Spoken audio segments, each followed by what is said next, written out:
Welcome to the Monday, December 5th, 2022 session of the Lake Forest City Council. Will the city clerk please call the roll? Certainly. Honorable Mayor Pandeleon. Here.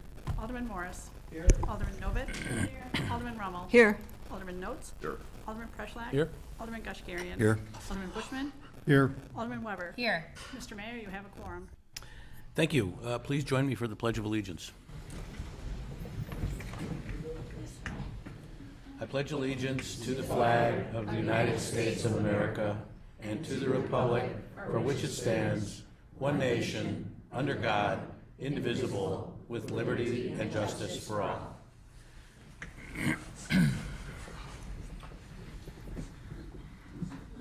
Well, welcome everybody to our last meeting of 2022. First item on the agenda is comments by the mayor, and I have a couple. First, on behalf of the City Council, I want to express our profound sadness to the family of Ellen Sterling, whom we lost in early November. Ellen was a third-generation owner of the Lake Forest Shop and was a brilliant businesswoman who grew up in a culture where people didn't boast about their accomplishments, and she had many.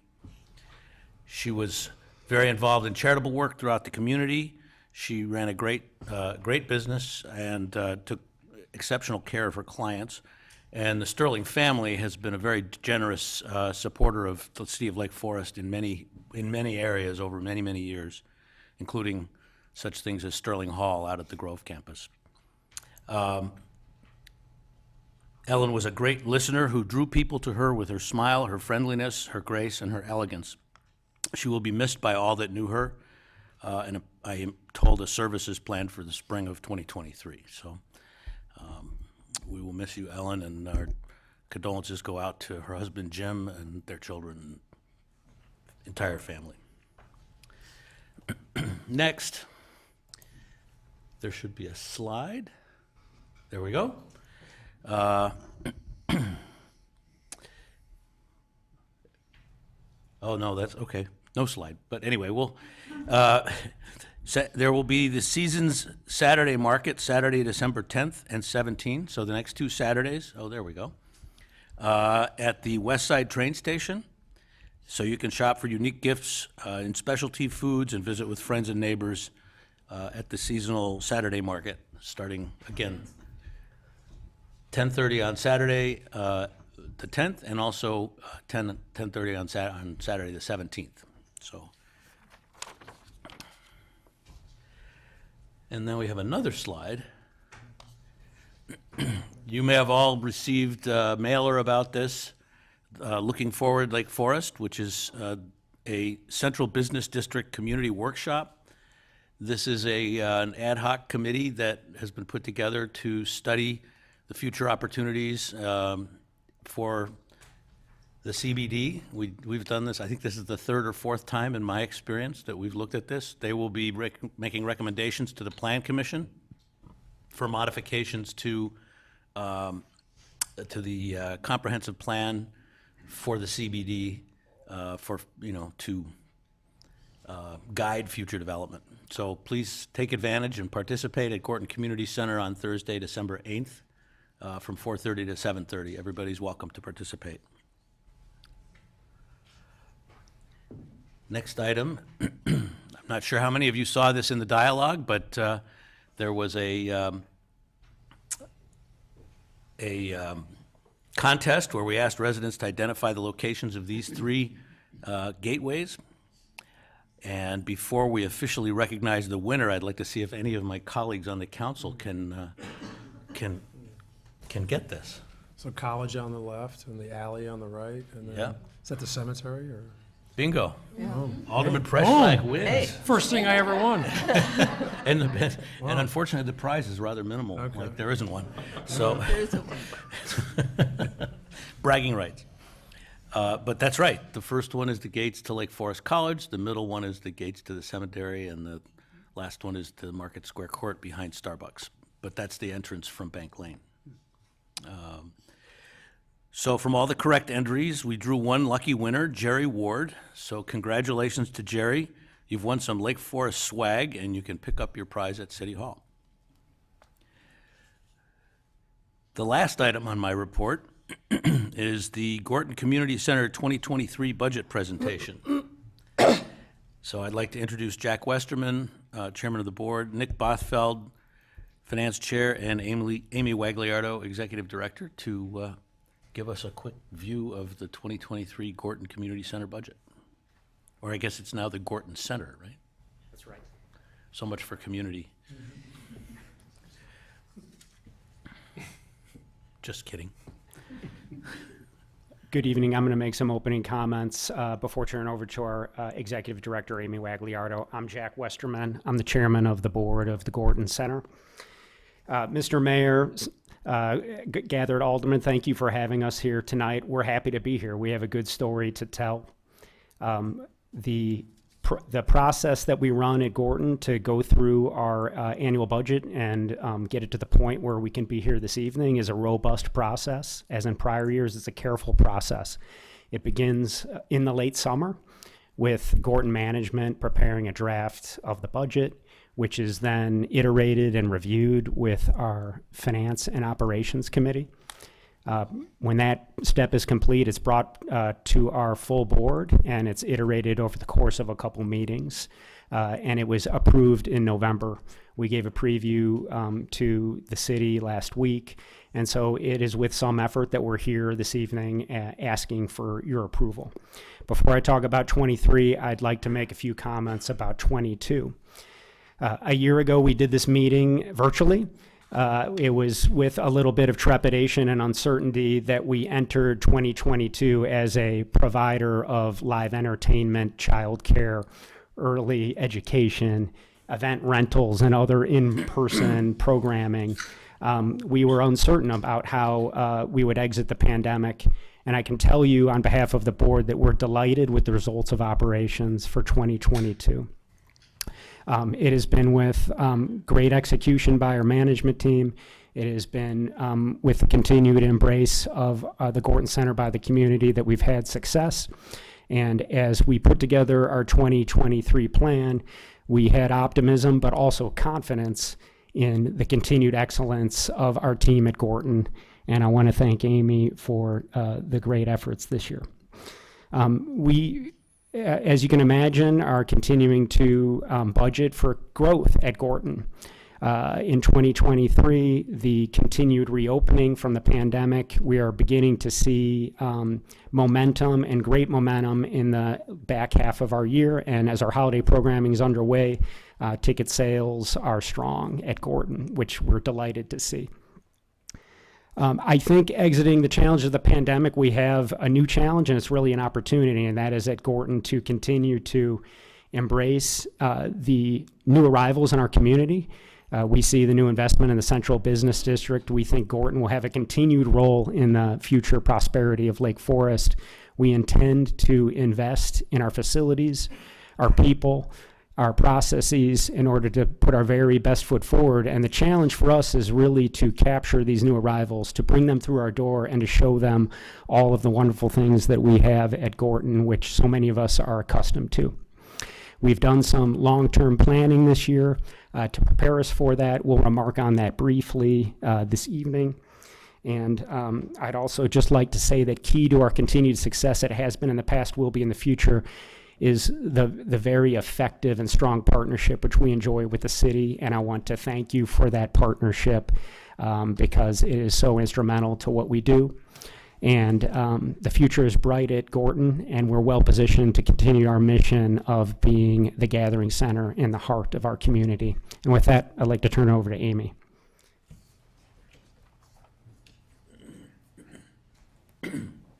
Thank you, Jack.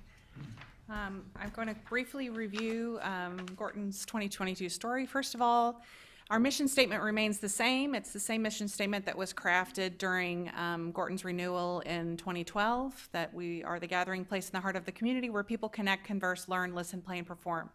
As part of our strategic planning efforts this year, we renewed our vision statement to now read Gorton as the destination for arts, entertainment, and learning that fosters connection across all ages. In 2022, we saw greater progress toward a return to normal after pandemic years. In the early part of the year, event rentals returned quite quickly. The daycare remained strong. Class enrollment was very strong.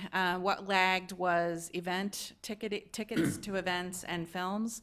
And we are just now in the fourth quarter seeing a return in those areas very strongly. So we had the annual Home Alone movie screening last Friday, and it was sold out. So, and a number of our holiday events are, well, we have Kids Only Holiday Shop on Wednesday. We have already 372 children registered for that, so it'll be a busy afternoon. And a number of other holiday events have sold very well. So we're hoping that that continues into 2023. And then a large part of my time and the board's time this year was spent on completing and adopting a new 3-year strategic plan. We've shared some of that with the mayor and the city manager, and I'd be happy to talk with any of you about the details of the plan if you're interested. I'm going to go over the kind of the highlights at the end of my talk today. This is just our highlights and photos montage, and this is where I want to just say that we feel strongly that what is good for Gorton is good for Lake Forest. We are an economic driver here in our city. We brought in 2021, we haven't done the 2022 report, we brought patrons from 61 different zip codes in southeast Wisconsin, Chicagoland, and Northwest Indiana to an event at Gorton. And those patrons certainly eat, shop, and hang out here in town when they come to a Gorton event. We also employ a number of people here in town, and we house other nonprofits that employ people. So we feel very strongly about our economic prosperity here in the town. Our 2023 budget is similar in format to previous budgets. The strategic planning is happening, it has a separate budget. So this is kind of our regular, everyday, this is what we're doing, seeing growth and anticipating growth. The budget does, as it has in the past, we have 2 endowments. One is for film and one is general endowment. We are expecting to take draws on both of those endowments. That is in the budget. And we are expecting a return of all activity. In 2022, we had sort of a halfway turn in the budget. Now we're expecting that 2023 will be return to pre-pandemic levels of activity or more. And also we will be celebrating a 50th anniversary in 2024, so we'll be doing quite a bit of work in 2023 to set up for that. I've also provided a staffing breakdown here, so you can see the areas within which we have people working. We still have a lot of part-time individuals that work at Gorton.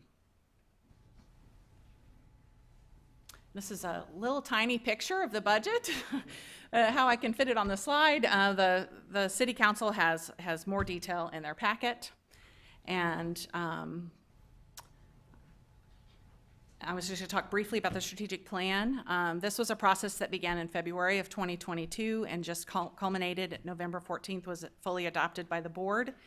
And the 4 areas that we're going to be focusing on for the next 3 years are sustaining a dynamic and flexible center, looking at our spaces and how we can keep them to be as up-to-date and fully functional and state-of-the-art as possible. We had a focus in our last strategic plan to look at annual fund giving and really institutionalize that. We're now going to look at donor cultivation and stewardship and hope to do the same thing. We obviously do donor cultivation and stewardship, but we're hoping to, I would say we do it in an ad hoc way now. We're hoping to institutionalize that as we did the annual fund last strategic plan.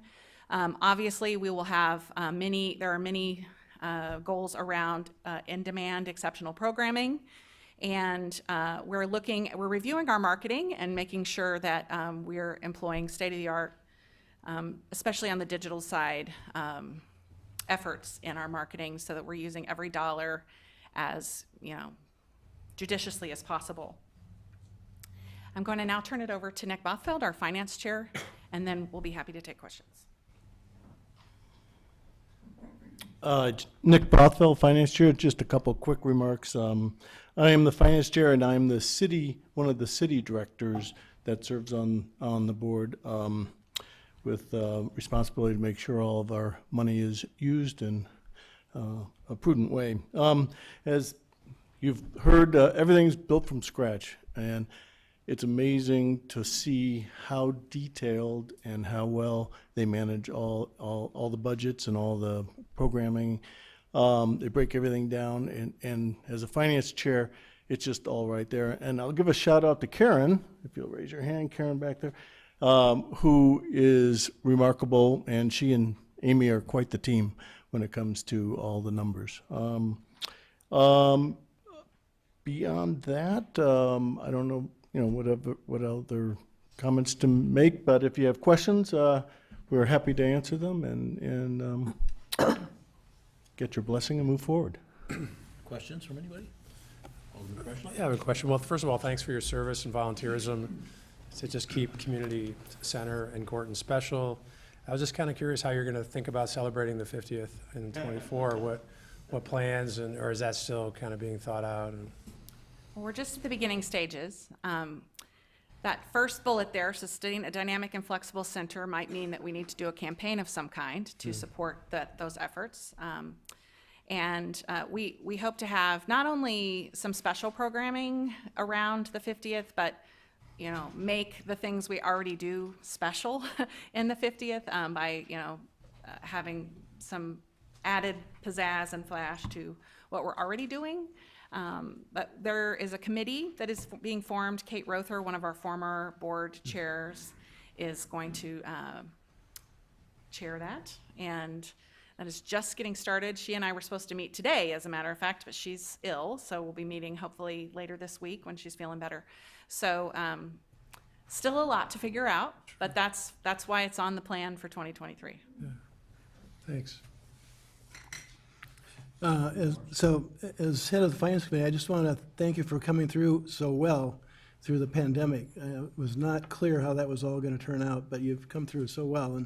And you've done the strategic planning that we hope all of our nonprofit entities do in the city. That has been a big effort, but I think a big success. And then you've done the 5-year financial planning, which isn't typically done by nonprofits. And that's a big plus to see how it's going to play out in the years ahead. So thanks to the board and to you. Thank you. Other questions? Maybe you could talk just briefly about the drop-in center or the early learning. whatever Children's it is. Learning Center. Children's Learning It's a new Center. name. It's another name change? Yes, the Children's Learning Center is a real success story. This council those of you who were on the council a few years ago will remember seeing a budget that showed several $1,000s in the red. And we have been able to turn that around. It's a mission-driven part of our budget. We hoped that it breaks even, and it is now successfully doing that. So one of the things that we've changed is we now have standing reservations. So it used to be truly drop-in. You just call the next day, the day before. That was very difficult for us to staff without waste or additional cost that we didn't need to incur. So the standing reservation system, you can still bring your child just from 10 to 12 on Mondays, but you're signing up for every Monday from 10 to 12. We have over 50% of our children are there, what I'll call full-time. It's their main course of care. And that's a change in our community. We just have more double-income working families who are looking for full-time care. And we're happy to provide that for the community. And I'll add to that Amy and her team have also spent a lot of time and effort fixing up the place and doing investments in better security, better lighting, taking the advice and counsel of various consultants who've come through. So, you can't be too careful, and it's now state of the art. Great. And where does the endowment stand now?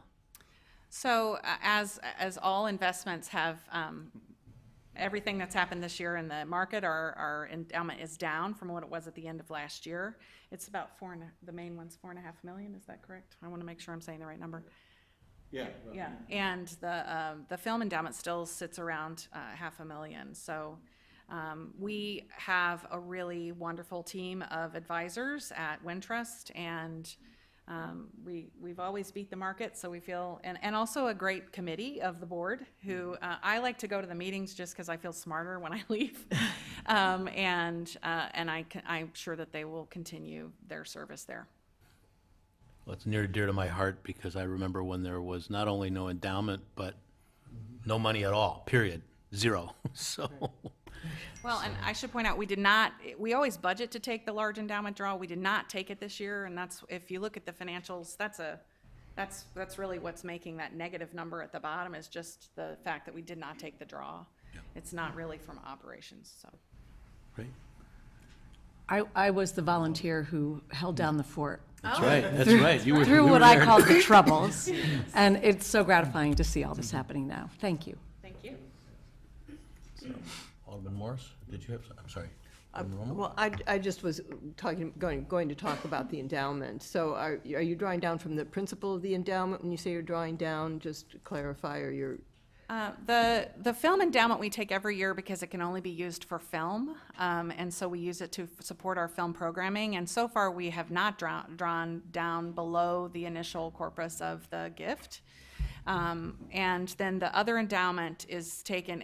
We have a very conservative draw process. It's only 3.5% is what we can take every year. So. That is for general operating expenses, artistic planning, or, strategic planning, or whatever the board decides it's going to be in the budget. And that we choose to take or not take based on how the year is going and whether we need it for cash flow or, how that's being handled. So I would say that one also is above its initial corpus still. Oh, Yes. Yeah. Yeah, we had quite a few years of. Yeah, where we didn't take well, it, so- we and growth, benefited from the right. market, Right. and there were years where we didn't take anything, so. Right. But we did get to the point where we said, it's growing pretty big, we should be using this and investing this. Right. And we came to the council a couple of years back and talked about that. And that's what we did. And we've been growing programs and our success. Any other questions? Okay, well, thank you. I Thank you. entertain a motion to approve. Second? So, is this a voice vote? Roll call. Roll call, okay. Alderman Bushman. Aye. Alderman Weber. Aye. Alderman Morris. Aye. Alderman Novit. aye. Alderman Rommel. Aye. Alderman Notes. Aye. Alderman Preschlack. Aye. Alderman Gashgarian. Aye. 8 yeas, 0 nay. Motion carries. Great. Thank you so much. Thanks. I hope you have as good a year as you're hoping and planning for 2023. That concludes my comments. Next item on the agenda is comments by the city manager.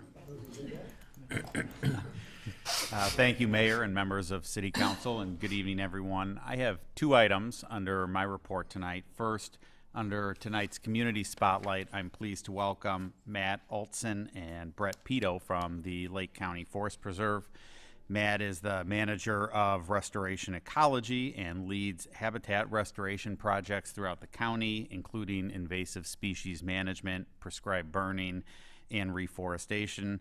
Brett is the environmental communications specialist, and Matt and Brett are both here tonight to talk about and highlight the Forest Preserve's buckthorn eradication project, which consists of both a public education campaign as well as extensive efforts to remove buckthorn and other invasive species in the area. And I'll just note that the city has been fortunate enough to partner with the Forest Preserve on this. We were the recipient of some grant funding that allowed us to remove buckthorn on city-owned property around and adjacent to Middle Fork Savannah. And in addition to the city, the Forest Preserve has been a wonderful partner with Lake Forest Open Lands Association, among others, for this program. So I think it demonstrates the value of local collaboration in the area to try to remove this harmful invasive species. And with that, I'll turn it over to both of you. Thank you. Good evening. Thank you for inviting us to present at the Community Spotlight portion of the City Council meeting. We appreciate the opportunity to talk about the Forest Preserve's buckthorn eradication campaign and share some updates on the progress that we've made, as well as some new and exciting resources that we've developed this year, and also the potential for some future funding opportunities that may be coming our way. Again, my name is Matt Olson. I'm joined by my colleague, Brett Pito. So I think it's important to just take a step back and start by providing a brief overview of why buckthorn is bad and why we at the Forest Preserve and other conservation agencies are trying to control buckthorn, and why we want to manage it and remove it. First, it grows very quickly and rapidly. It displaces all other species. Its leaves emerge very early in the spring and persist late into the fall, and it robs our neighboring plants of sunlight and other resources, and just kind of takes over a whole site. It reproduces very early in its lifespan and very prolifically, leading to explosive spread across the landscape, both in natural areas such as forest preserves, but also in home landscapes alike. Buckthorn really isn't a valuable plant to native wildlife.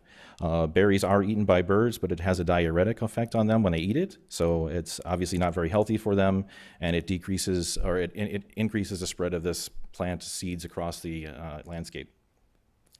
The flowers of buckthorn really do not support pollinator species. The decrease of pollinator populations has been in the news a lot lately. And buckthorn flowers really don't support bees or pollinators, butterfly pollinators. The wildlife and insects really don't eat buckthorn either, so we have an increasing landscape of inedible plants that's not useful to wildlife. And lastly, it's been shown through research that birds nesting in exotic trees such as buckthorn have reduced nest success and increased nest parasitism and predation, so it's reducing our bird populations by having this on our landscape. Buckthorn also impacts the physical environment. Its leaves are very high in nitrogen. This high nitrogen leaves is like adding fertilizer to the environment, and it increases decomposition not only of the buckthorn leaves that are present there, but also the other leaves and other organic material that might be present on the soil surface. This alters soil pH, leads to bare soil conditions. It exposes and weakens roots of desirable trees, increases the susceptibility of erosion, which can impact our lakes and streams. And as I mentioned, this increase in nitrogen increases decomposition, and it does so by feeding soil organisms that feed on this organic material. This increased decomposition rate is caused by soil organisms kind of increasing their populations and consuming all of this excess nitrogen. So they're sort of, in a sense, eating themselves out of house and home, and then it leads to a total collapse of those populations in the soil communities, which form the basis of many of our food webs and the environment. Buckthorn also contains a chemical called amodin. It's found in all parts of the plant. It helps protect the plant from diseases, prevents herbivory, and restricts other plants from growing adjacent to it. It has some serious impacts to wildlife, specifically amphibians, when it's found in the soil or the water and near the ponds where the animals, amphibians especially, lay their eggs or breed and lay their eggs. Research conducted by Lincoln Park Zoo and Northern Illinois University, including work here in Lake County, has found that amodin causes malformations and increased mortality in developing amphibians. So it may be difficult to see, but this is a normal developing embryo, and some of these other pictures that you see have been exposed to differing concentrations of amodin. You can see the spinal malformations and facial malformations, and this poor guy at the end just doesn't even look like a tadpole anymore. You can also notice from the graphs that very, very small changes in concentration of amodin have very dramatic effects on mortality and these malformations based on those steep curves. And why are amphibian populations important? Well, developing salamanders eat mosquito larvae, which is seen in the photo here. In fact, mosquito larvae are actually the preferred food of developing salamanders, and they can eat up to 144 mosquito larvae per day. So having healthy amphibian populations can effectively control mosquitoes in these ponds. Now that we know that buckthorn is bad, and why it's bad. You might be asking, how bad is it, or how extensive is it across the landscape? Well, the Morton Arboretum and U.S. Forest Service have authored reports in 2010 and 2020, which essentially provide a tree census of our region. Unfortunately, buckthorn is the most common tree, represented by that green area of the pie chart there, and it represents about 36% of all the trees in the Chicago region. I'd like to give you some good news about Lake County, but unfortunately, Lake County is the most impacted area in our region, where more than 50% of our trees here are buckthorn. So it's important to control this species now before it gets any worse. Buckthorn presence threatens all habitat types, but especially it's damaging to oak woodlands. As you may know, oaks are the keystone plant species in our region, meaning that the other plants and animals owe their existence to the ecosystems that oaks create. If we lose oaks, then we lose these other species too. It's important to note that in Lake County, approximately 70% of all the oak woodlands exist on private property. So this issue is not just an impact to the forest preserves, but it's an impact to home landscapes as well, which is why this eradication pilot project and campaign are so important.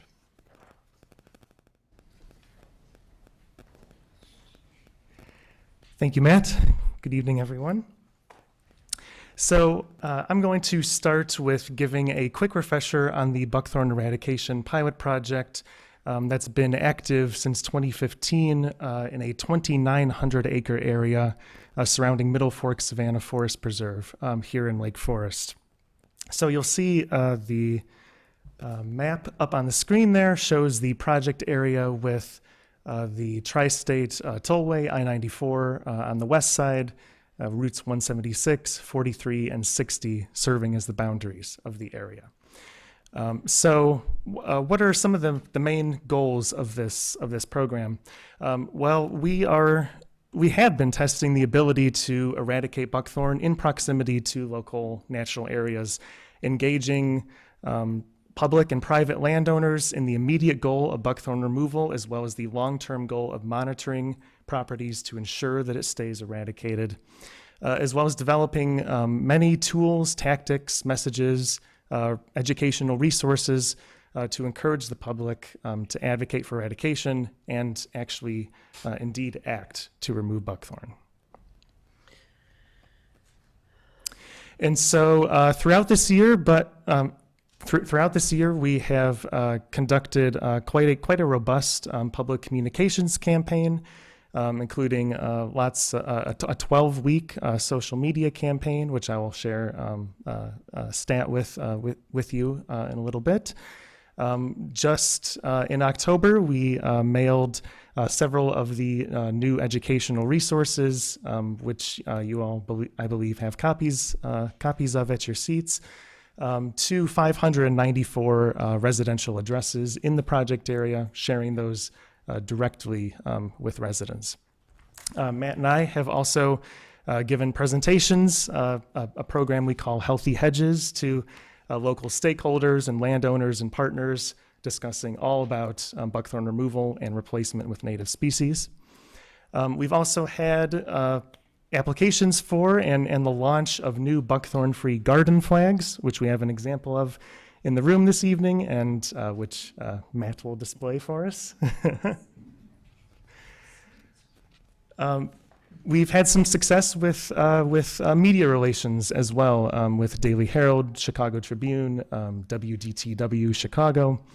And later on, we will also talk about some alignment with potential future funding opportunities for this project. And so I mentioned some of those media outlets, and they provided some very nice coverage of a workday we held with one of our partners, the Chicago Bears, in May earlier this year. So this was a workday where Bear staff as well as Forest Preserve volunteers joined together to help remove buckthorn from the Bears team headquarters, Hallis Hall, which borders the west side of Middle Fork Savannah.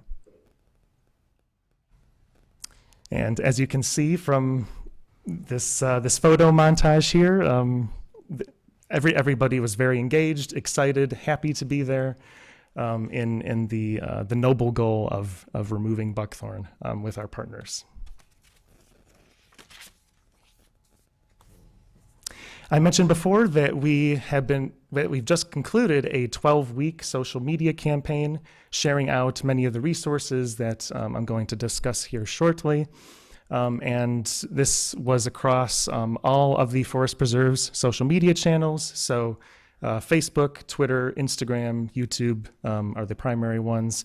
And I'm happy to report that just as of today, we have reached more than 71,000 people with our posts and resources, which I think is just fantastic.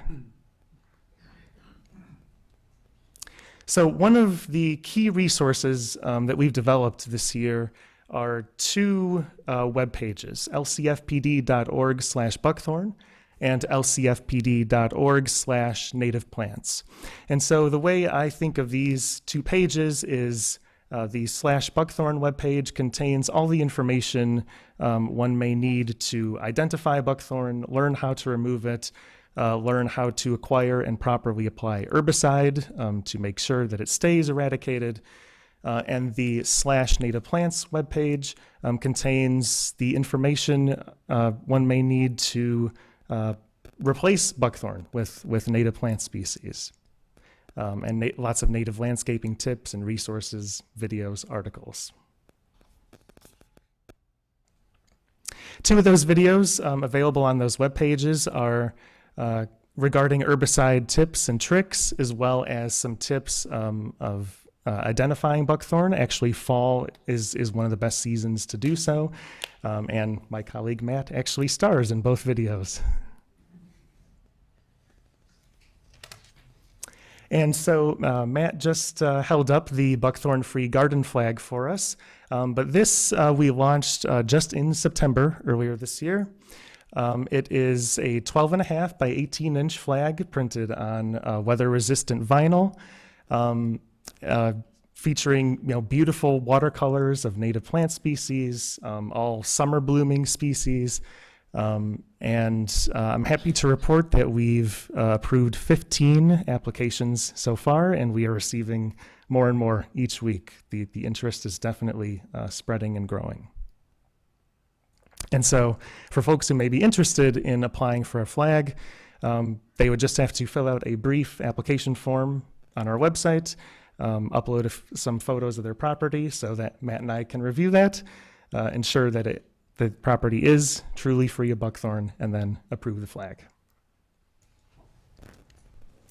Some other resources in your packets this evening are a brochure called Healthy Hedges, which is a publication we've developed with several partners, including the Chicago Region Trees Initiative at the Morton Arboretum, sharing, I think 60 is the number of native plant species that are recommended for folks to introduce to their properties following buckthorn removal.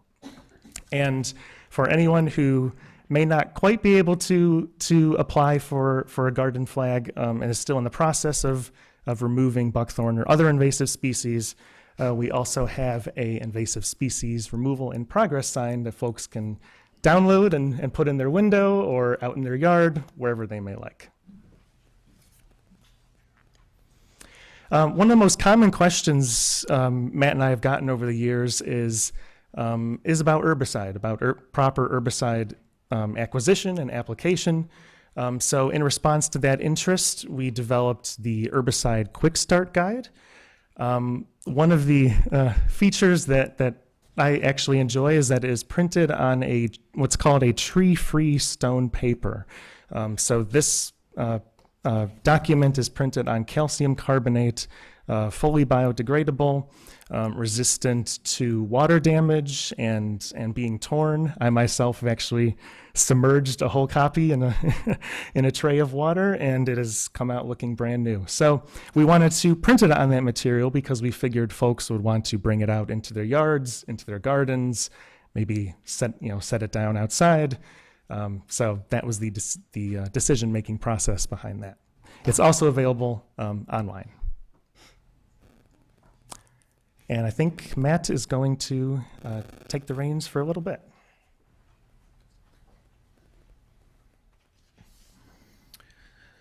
So you saw this map earlier. This kind of outlines the areas that were mapped as probable buckthorn locations back in 2015 when we started this project, and I'm happy to report that over the number of years we have addressed many of the larger pink areas of buckthorn that exist in this landscape, but there is still more work to be done, especially in the neighborhoods and HOA areas.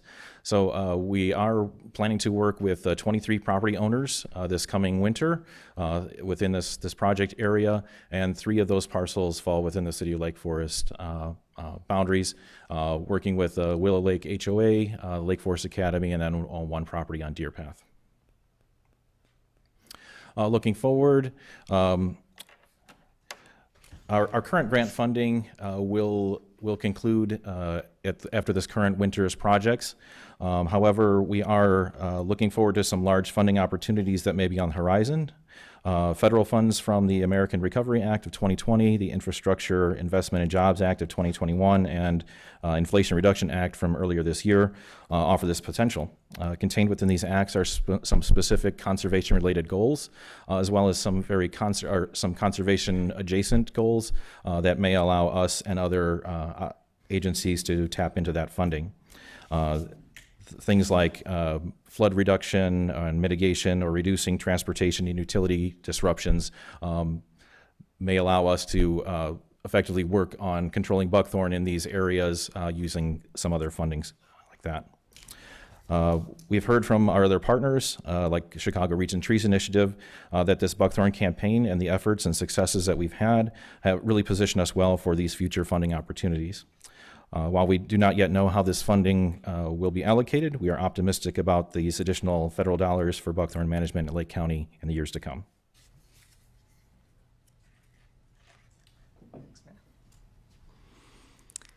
And so I always like to leave these presentations with some practical ways that folks can help.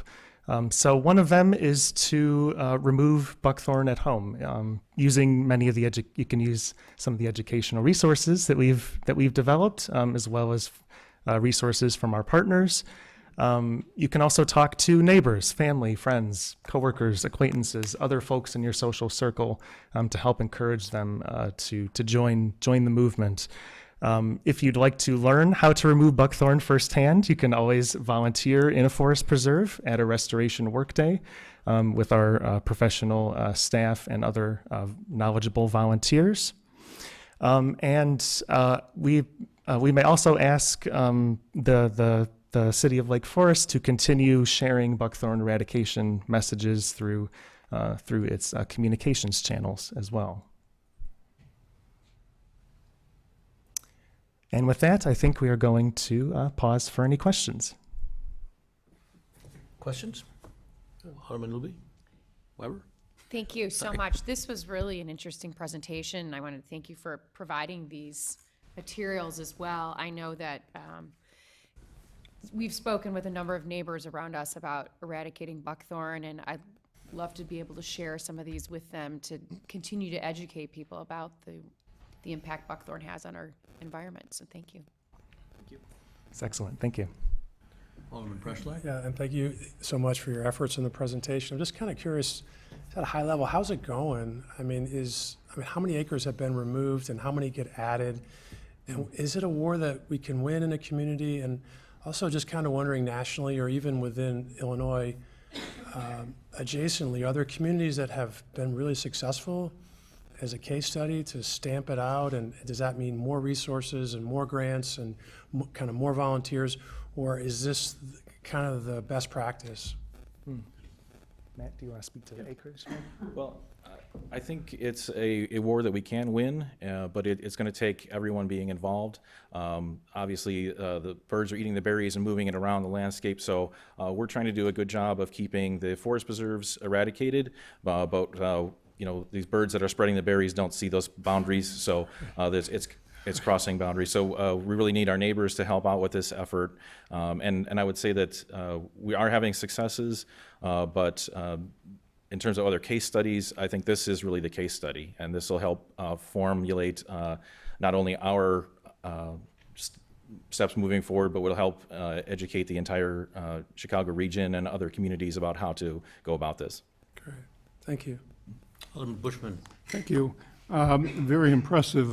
Here I thought I knew a little bit about buckthorn and the need to eradicate it as an invasive species, but I really didn't appreciate that in Lake County, we have 50% of our trees about that are buckthorn, and also the impact it has on the wildlife, the chemical that it has and the effect. So appreciate that additional education. And looking at your herbicide quick start guide, without reading every word, I guess as an amateur gardener, I use Roundup, the Monsanto product, Bayer product now. I don't see it mentioned there, and I was, apply that, if I cut down a root, apply that.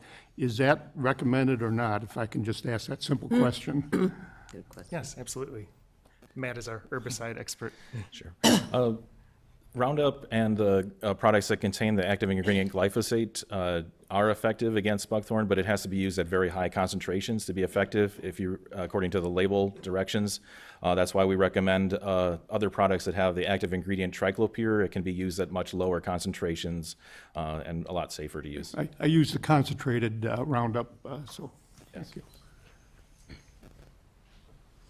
Alderman Rommel. So if you could go back to that slide where the pink is shown on the map. Sure. What percentage do you think of that pink has now been removed to green? I'd like to see a map that sort of shows the progress that's been made. Sure, we can send that along. Obviously don't have that tonight, but I would estimate it probably about 50% of that has been addressed.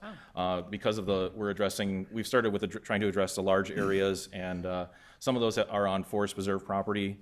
So we've already addressed those in that time, but again, we have working with other smaller pieces throughout that entire landscape. So we'd have to get that map. Yeah, I'm hoping that the city has eradicated some of that. Yes, at they have. this point. Yeah, I thought we had. So, yeah, keep up the good work. It's very important. You've been meeting with homeowners associations too? Yes. In and around that area? Terrific. Keep up the good work. It's important work. Thank you. Thank you. Thank you. Other questions or comments? I'm thankful that you're working on this in Lake Forest and not some other part of the county, so that's a benefit to us. So thank you for choosing our lovely community to try out this program. So thank you. Thank you. Absolutely. Thank you. Great, thanks Matt and Brett. I appreciate the presentation. Thank you. The second item I have tonight is in regards to several items that are contained within your omnibus agenda. If you'll recall, last month at our FY24 capital workshop, staff presented a recommendation for the fleet and equipment budget for FY24. At that time, there were no concerns expressed by the council. A lot of those purchases are fairly routine. Unfortunately, similar to the situation we found ourselves in last year, due to supply chain issues and significant inventory shortages, there's just a significant backlog right now in time required to obtain ownership of these vehicles. And so tonight we are seeking council authorization to allow staff to place orders for a lot of that equipment. We do not expect or anticipate receiving delivery of those pieces of equipment until the next fiscal year, so there's no accounting issues. In fact, in the case of the new ambulance for the fire department, it'll actually be 2 years before we're able to receive the apparatus, if we are able to get the order in before the calendar year ends. So again, while they are fairly routine purchases, given the volume of items that occurred on the omnibus agenda tonight, I thought it might be helpful to have Public Works Superintendent Dan Martin to just provide a very brief, high-level overview of the pieces of equipment that are being requested. Oh, thank you very much, Jason, City Manager Witcha. Actually, I can jump to that. I was actually going to talk a little bit more about the budgeting, so I thought my recap was a little bit more to that, and that the write-ups in their budget would address the pieces of equipment that are before you tonight on the agenda. So sorry about that, but thank you, Mr. Mayor and members of City Council. Yeah, as talked about, we'd provide a brief update of the capital equipment replacement program. We thought it would be a good opportunity to provide a recap based off the November 14th capital budget meeting. Since several pieces, as noted, are on tonight's omnibus agenda as part of the FY24 capital improvement budget. The city's fleet consists of approximately 250 pieces of equipment, and in order to manage and forecast the replacement of each piece of equipment, a 10-year capital equipment replacement schedule is utilized. As equipment reaches the end of its life cycle and eligible for replacement, a technical evaluation is conducted by fleet staff to make certain the equipment is no longer feasible to retain. The evaluation looks at the equipment age, mileage or hours, safety, yearly maintenance costs over the life of the equipment, the current mechanical condition, and the operational needs and changes of each department. The goal is to replace all assets just before reaching the end of their useful life. Following the completion of this annual technical evaluation process, a review of the upcoming replacements is reviewed by Public Works Committee. Historically, the capital equipment program is supported by $650,000 in funding, $500,000 in the general fund, and $150,000 in the Park and Recreation Fund. As previously discussed at the November 14th budget meeting, the FY24 capital equipment program has increased to $1.2 million. Over the past several years, it has been increasingly challenging to replace equipment on schedule, mainly due to the rising cost of new equipment, which in turn reduces the number of pieces that can be replaced within the target budget. Pieces of equipment that are not replaced are carried over to the next fiscal year. This has created a snowball effect as the number of pieces due to replacement have accumulated. The comprehensive analysis of the 10-year capital equipment replacement program was done this past year, concluded that the capital equipment replacement program budgets were expected to exceed their targets 9 of the 10 next fiscal years. The average funding needed on an annual basis over the next 10 fiscal years to fund all replacements is approximately $900,000 for the general fund and approximately $400,000 for Parks and Recreation. To address the funding gap, staff requested additional funding as part of the FY 2024 to FY 2028 capital improvement plan to increase the budget amount to a total of $1.2 million each year. It should also be noted that the general fund and the Park Recreation Fund will be combined going forward, as was discussed at the budget meeting. The capital equipment replacement program will continue to be closely analyzed to establish future capital equipment target budgets. As in previous years, the Public Works Committee has reviewed the FY 2024 capital equipment plan and approved all 13 pieces of equipment recommended for replacement. As shown on tonight's slide on the right, one example that we give to the Public Works Committee is a breakdown of, you can see the detail, and this is just one component, but each piece has a detailed breakdown of a replacement form and a process that we follow. So in the coming months, the remaining 7 pieces of equipment will be brought to the City Council. So I'd be happy to take any questions. Sorry. Questions? I looked over that fleet, and it looked like none of those were, could be hybrid vehicles, because many of them are emergency vehicles. Is that accurate? Yes, there's quite a few emergency vehicles. The others are the Packer trucks that the electric vehicles, hybrids are not there yet. And also we're having a little bit of a challenge getting electric vehicles. Some of the ones that are coming out for some of the bigger utility vans, if you will, you need to order a minimum of 10 before they'll even entertain it. They're still kind of in a pilot program. But it is something that we constantly monitor as part of that evaluation when we're looking at new pieces of equipment. As like we did last year, we had the fire administration building. We did a hybrid Explorer. So we're always on the lookout, and we'll continue that. That one come in yet? Yes, it has. And it's working out? It is, yes. It's going very well, Good. and they like it. It's got Good. very You know, good it might be reports back. helpful to sort of look ahead and see which ones might lend themselves to being hybrid vehicles, down the line, because you have a schedule of replacements.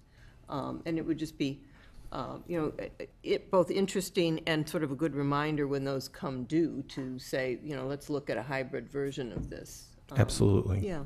I mean, I know you're conscientious about it, but it's always good to have it written somewhere. Sure. Thank you. Alderman Morris?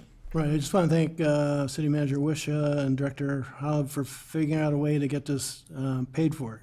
We don't want to keep kicking the can down the road and having this backlog of overused equipment piling up on us. So thanks for working it into the budget.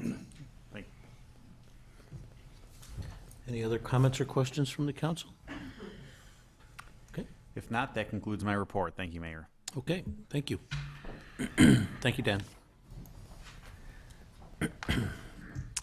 Next item on the agenda is an opportunity for citizens to address the city council on non-agenda items. If you're here for an item that's on the agenda later on, we'll have public comment at that time. But if there's something else that somebody would like to bring up to the council, please take this opportunity.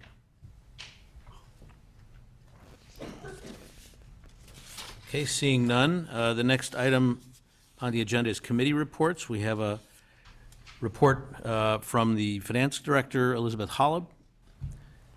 Consideration of an ordinance establishing the 2022 tax levy. This will be the final reading. Good evening, Mayor and City Council members. This is the fifth meeting in the last 3 months that you've reviewed the 2022 property tax levy. So I will provide a brief recap and then be happy to answer any questions you might have before considering final approval on the tax levy. As we've discussed at previous meetings, the tax levy as presented and the impact on the average household is based on an estimate by Lake County in September of the city's equalized assessed valuation. They're currently projecting a 2.4% increase in the overall assessed valuation of all city properties over the prior year. The PTEL, the tax cap applicable to 2022 levies, is 5% this year, although inflation was significantly higher than that. The property tax extension limitation law limits any increase in an individual year to 5%. A new growth is anticipated to provide a projected revenue of about $141,000 that traditionally, and again this year, is split between the city's general fund levy and the library operating levy based on the proportion of that levy to the total city levy. And the proposed increase overall of the city's levy over last year is 3.86%, including the item for new construction, so below the 5% tax cap limit. This just provides a high-level summary of the different components of the city's tax levy, showing the extended levy for last year, the proposed 2022 levy, and the dollar and percentage change by grouping. So you can see the city's total tax levy and the 3.86% increase.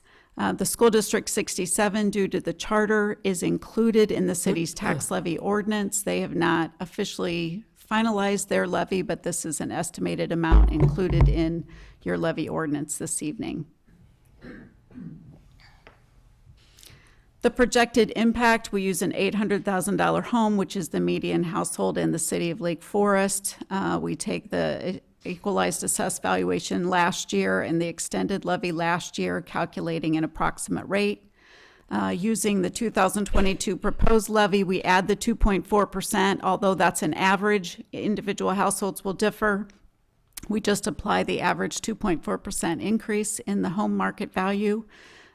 Calculate the amount to be extended towards that $800,000 home, showing that the average household of $800,000 will see an impact of about $140 over their tax bill from last year. Just as a note there at the bottom, the city's levy, which includes the library, represents about 25% of the total tax bill for a Lake Forest property owner.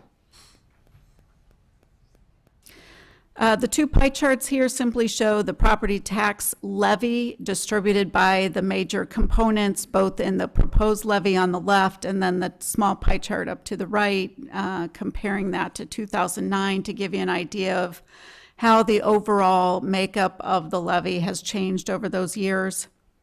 And then the chart to the bottom right shows the average annual increase in different components of the levy to show that the majority of the levy increase since 2009 has been in addressing the pension obligations of the city, both for police and fire as well as municipal non-public safety employees.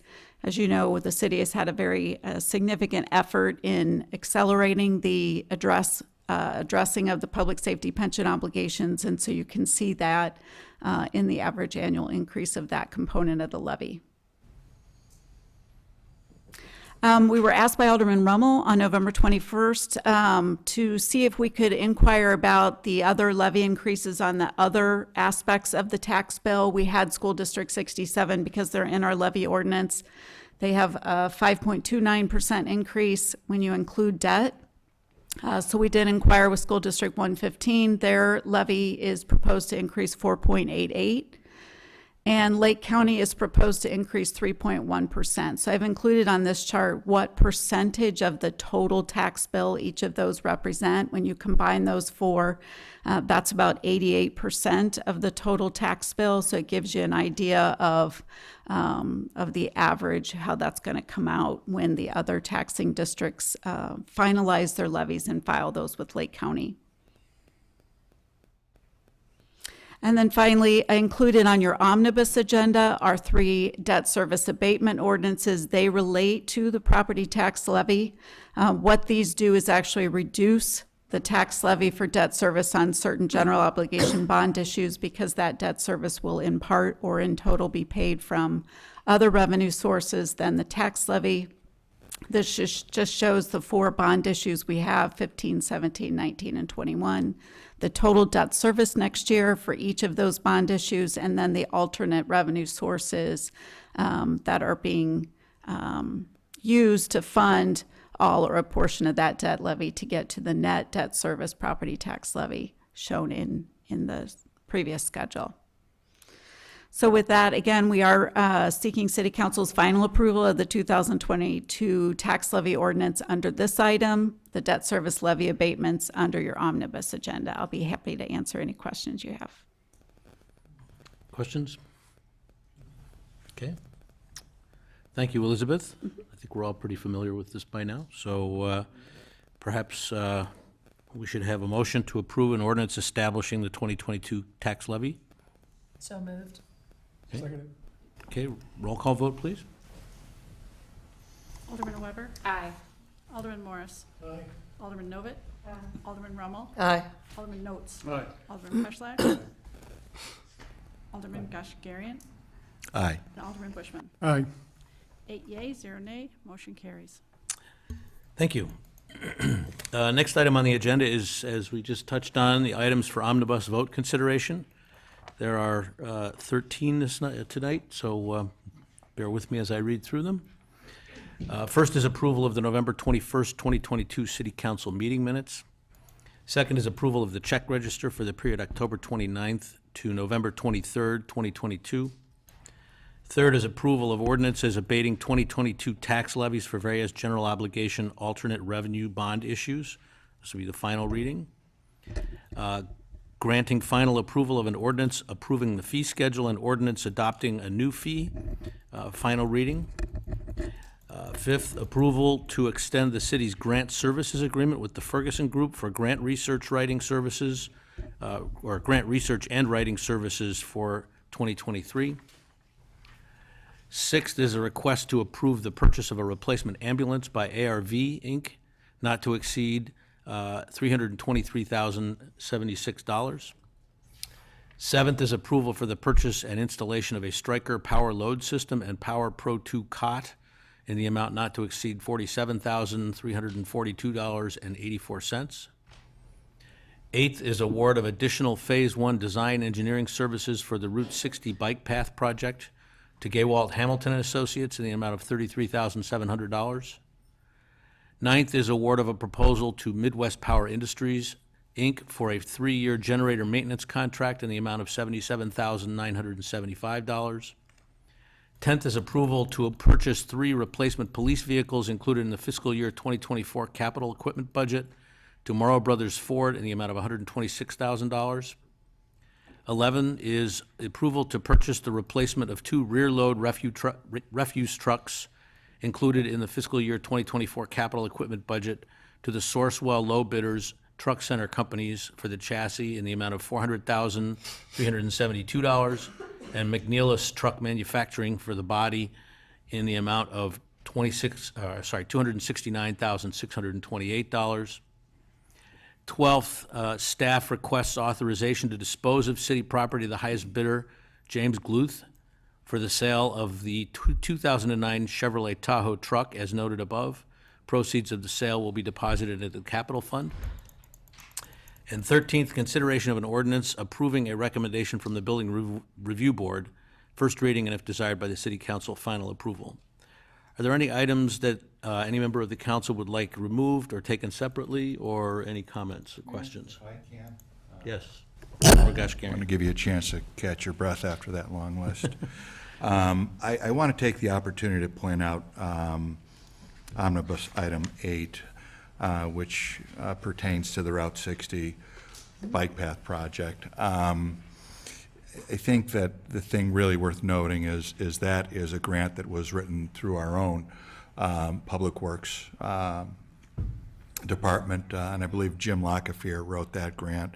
And although on Omnibus we have number 5 funding for the Ferguson Group, which assists us in other areas for grant writing, I just want to acknowledge the staff is constantly working and in an incredible manner to maintain fiscal responsibility and stewardship of our taxpayer dollars. And, you know, these are things that a lot of other communities don't have the benefit of.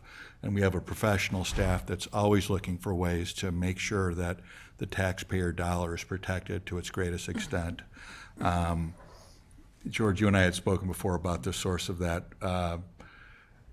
grant, but I think it came straight from Public Works with Jim Lockefeer. So thank you very much. I'm not sure where you are out there. Up Right in there you front are. of you. I can't see. But I know. These don't work at distance. But thank you. And then the other thing worth noting, going into that Phase 2 design, it is necessary on occasion when we do have plans to go back and do modifications on those. So it's not unusual. I know that was met with a little bit of skepticism when we were talking about the Deer Path Community Project. But this, again, is a classic example of, as we get through Phase 1 designs, we do have to go back and revisit those and fill in blanks that need to be answered. So, Jim, thank you very much. That's my only comment. Well, just to add a little bit of a point to that, for this current fiscal year and the next fiscal year, the city is going to receive roughly $28 million in infrastructure spending on roads, bridges, storm traps, ravines, bridges, all kinds of things. So out of the 28 million, the Lake Forest taxpayers are only going to actually pay for 8 of that. The other 20 million is coming from other sources, including significant grants. Kudos on the ramp up of the grant writing and grant receiving process. It's been a real boon for the taxpayers here in Lake Forest, and it's led to a lot of the construction disruption that we've all lived through recently, but that should be tapering off here soon. Any other comments, questions? Okay, in that case, I'd entertain a motion to approve the omnibus items as presented. So moved. Seconded. Roll call vote, please. Alderman Morris. Alderman Novit. Alderman Rummel. Aye. Alderman Notes. Alderman Preschlack. Aye. Alderman Gushkarian. Aye. Alderman Bushman. Aye. Alderman Weber. Aye. 8 yeas, 0 nay. Motion carries. Thank you. The next item on the agenda, make sure I get this right, is old business. Too old. But I'd like to just give a little introduction. before we get started. I realize that this next matter before the council is an emotional one for many people. I understand there are many strongly held opinions on the third phase of the McKinley development, and I realize that throughout this process, there has been compromise by all interested parties. It's my intent this evening to conduct these proceedings in a civil and respectful manner. These council chambers have been the forum for many difficult and controversial discussions over the course of many decades. Ultimately, the decisions reached have proven to be in the best long-term interest of the community. This is a tribute to the city's processes, which, although messy at times, have proven to work. Consideration of the third phase of the McKinley development has been going on for too long. I appreciate the patience that has been shown by the neighbors, the developers, the members of the city commissions involved in the process, and my colleagues here on the city council. In October, this city council approved a settlement agreement. We are here tonight as a follow-up to public hearings that were recently held by the Plan Commission and the Historic Preservation Commission at the direction of that agreement. The process at this evening's meeting will be as follows. First, I'll invite a presentation of the Plan Commission's recommendation by the city staff. I'll then invite a presentation of the appeal of the Historic Preservation Commission's decision by the appellant. Although this meeting is not a public hearing, we will welcome public comment. Please know that the members of the City Council have had the opportunity to review videos of the Plan Commission and Historic Preservation Commission meetings and have had access to all of the agenda packets and correspondence that was submitted to those bodies. After all those who desire to speak have had the opportunity to do so, I will return the matter to the City Council for deliberation and action. The Council will be asked to take two separate actions tonight. First, the Council will be asked to consider the recommendation of the Plan Commission related to amendments to the previously approved special use permit, which granted zoning approvals for the third phase of the McKinley development. Second, the Council will consider the appeal of the Historic Preservation Commission's decision to deny a certificate of appropriateness for the development, which was filed by the developer. I will start the proceedings with a request that Kathy Cerniak, Director of Community Development, present an overview of the Plan Commission's recommendation to the City Council. Kathy? Thank you, Mr. Mayor, members of the council. As you said, Mr. Mayor, I will be providing a high-level overview of the recent Plan Commission meeting. Plan Commission met on November 9th, just about a month ago, a little over a month ago, or a little less than a month ago. And they met to consider a modified plan. That modified plan came out of the settlement agreement. It was offered by the developer as part of the settlement agreement that this council approved in October of this year. The Plan Commission did not consider a new petition with all the various requirements that come along with the new petition. The Plan Commission considered a modified plan, which they realized presented modifications to a plan approved through a special use permit, a plan development by the City Council in April 2021. So what I'd like to do tonight is very high level, talk about what has changed in the plan, in the modified plan, what has remained the same, and then speak to the council options for action tonight on this item. As the mayor reviewed, the council will be asked to take two separate actions this evening. Just to review, the development site we're talking about is in this hatched area. This site has been talked about at least since 2011. There was an acknowledgement at that time that the three office buildings that fronted McKinley Road were probably Class C office buildings. Some would say that that was generous, but there was concern that those properties would ultimately turn over and that those properties would be developed either three properties incrementally or as a single property redeveloped with office.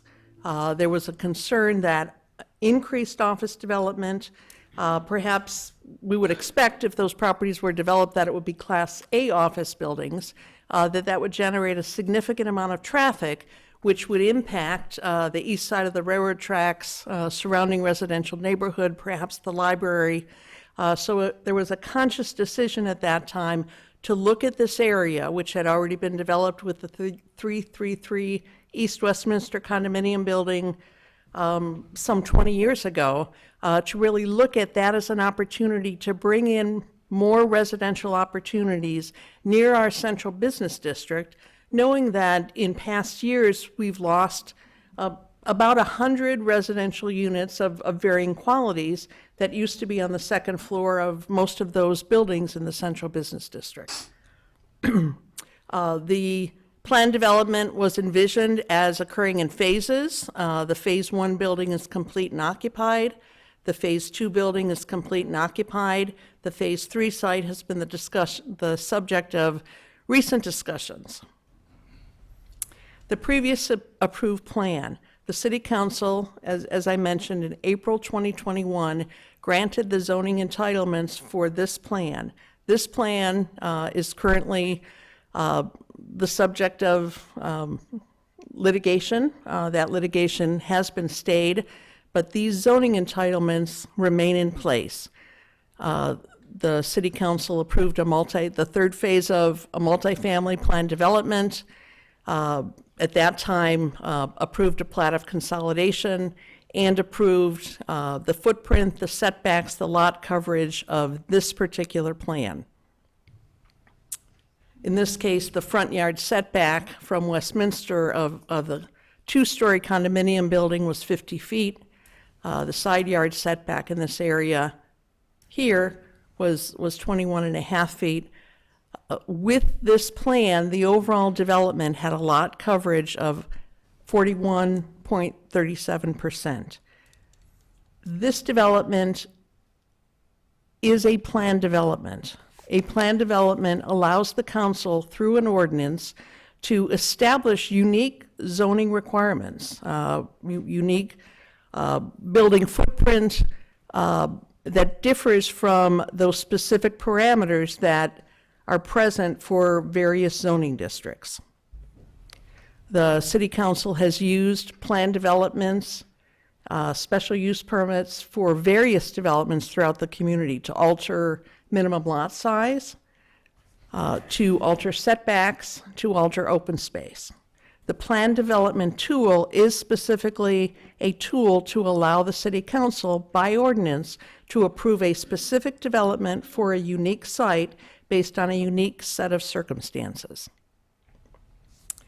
The modified plan, this is McKinley, this is Westminster. The modified plan presented to the Plan Commission on November 7th as part of the settlement agreement, or November 9th as part of the settlement agreement, increased the number of buildings on the Phase 3 parcel to 2, primarily in response to concerns that a condominium building fronting on Westminster was not an appropriate entrance or termination to the historic district, which is located both to the north, along the north side of Westminster, and to the east side. This is a bit difficult to see. There is a pink outline which represents the plan that is approved today, the plan that was approved by the City Council in April of 2021. The darker line shows the condominium building, still 2 stories, which is slightly reduced in size, and the footprint of a single-family home on the Westminster streetscape in general alignment with the single-family home to the west, and the lot to the east is vacant, but the concept is that this new house would help to create that entrance, a more appropriate entrance to the historic district. High-level review of the changes to the modified plan. This really was presented to the Plan Commission, knowing the City Council approved the earlier plan of, is the modified plan a better plan? Is this a plan that could replace the approved plan that would address some of the concerns that were raised? As I mentioned, there are now, as proposed in the modified plan, 2 buildings in the Phase 3 of the plan development instead of 1. One of those buildings being a single-family home with frontage on the Westminster streetscape, The condominium building is reduced in size, both in footprint and in total square footage. The condominium building is reduced by about 1,900 square feet in total square footage, and is reduced by about 950 square feet in building footprint. The total building footprint, the total building square footage in the Phase 3 portion of the development increases with the addition of the single-family home. It increases by about 1,500 square feet. The total lot coverage increases by about 1% with the two buildings. There is no increase in the number of units. The two-story building is shifted slightly south, away from Westminster Street frontage, to allow the single-family home to really be dominant on that Westminster Street frontage instead of a condominium building. The green space that was in the previously approved plan is shifted to the west, so it really provides a buffer between Building 3 and Building 2, and still provides an opportunity for pedestrian connection through to the library. The proposed patios on the rooftop the hardscape for those patios has been reduced in size. They've been centered on the roof, and enhanced landscape screening around the perimeter of the roof is proposed. Enhanced landscape screening is also proposed as part of the overall plan. Aspects of the plan that remain the same: the third condominium building remains 2 stories as it was in the plan approved by the council in April 2021. You may recall that in earlier versions of the plan that were not approved, the third condominium building was a 3-story building. The Phase 3 property remains at a lower grade.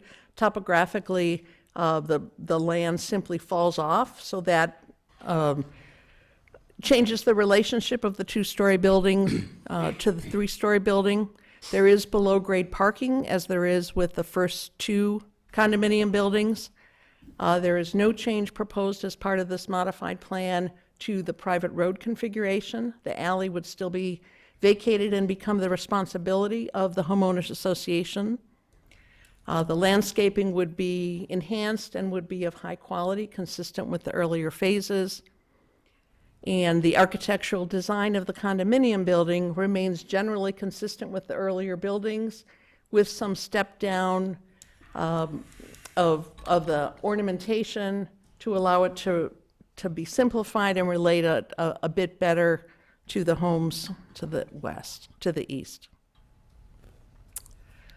Again, looking a bit more closely at the modified plan in this slide, Westminster is right here.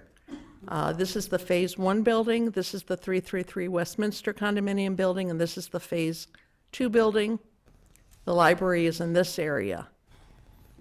This plan, as recommended by the Plan Commission, and the Plan Commission's action did include not only a recommendation to approve the special use permit, to approve a modified site plan, but also to incorporate any required zoning entitlements, which includes variances.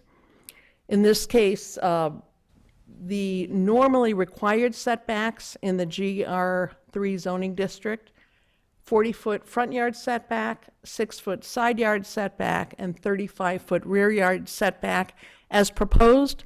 This plan, the condominium building is set back 104 feet from Westminster. In the earlier plan, the condominium building was set back 50 feet from Westminster. The residence is set back 25 feet, generally consistent with the house immediately to the west. The side yard setback for the condominium building is 14 feet in this area and 10 feet in this area. The residence is set back 10 feet from the property line. That does conform with the standard requirement of 6 feet. The rear yard, again, the condominium building was pushed to the south. The rear yard setback for the condominium building in this area is 25 feet, and in this area is 12 feet. This is a single parcel, so there is no rear yard setback that applies for the single-family home. The separation distance between these two buildings is about 30 feet. The lot coverage in the plan that was previously approved was 41%, 0.3, I believe. And the lot coverage in this case with the two buildings instead of the one building is 42.67%. The lot coverage of the three main buildings, the first condominium, the second condominium building, and the third, is 39%. But this number reflects the incorporation of all four buildings in the development. Just to give you a sense of the landscape plan that was reviewed by the Plan Commission, we did talk a lot about landscaping in this area. The building is close in that area, and as the building takes shape, it would be important for the developer and the city's certified arborist to really talk through what types of dense vegetation would best survive in that area. So we've avoided approving a specific species at this point in time. There would also be a solid fence in that area, which has been part of the plan and was requested previously. There has been a lot of discussion about the roof patios. The city code does not prohibit roof patios. The International Building Code, which the city has adopted, does not have any requirements that cannot be met by these rooftop patios.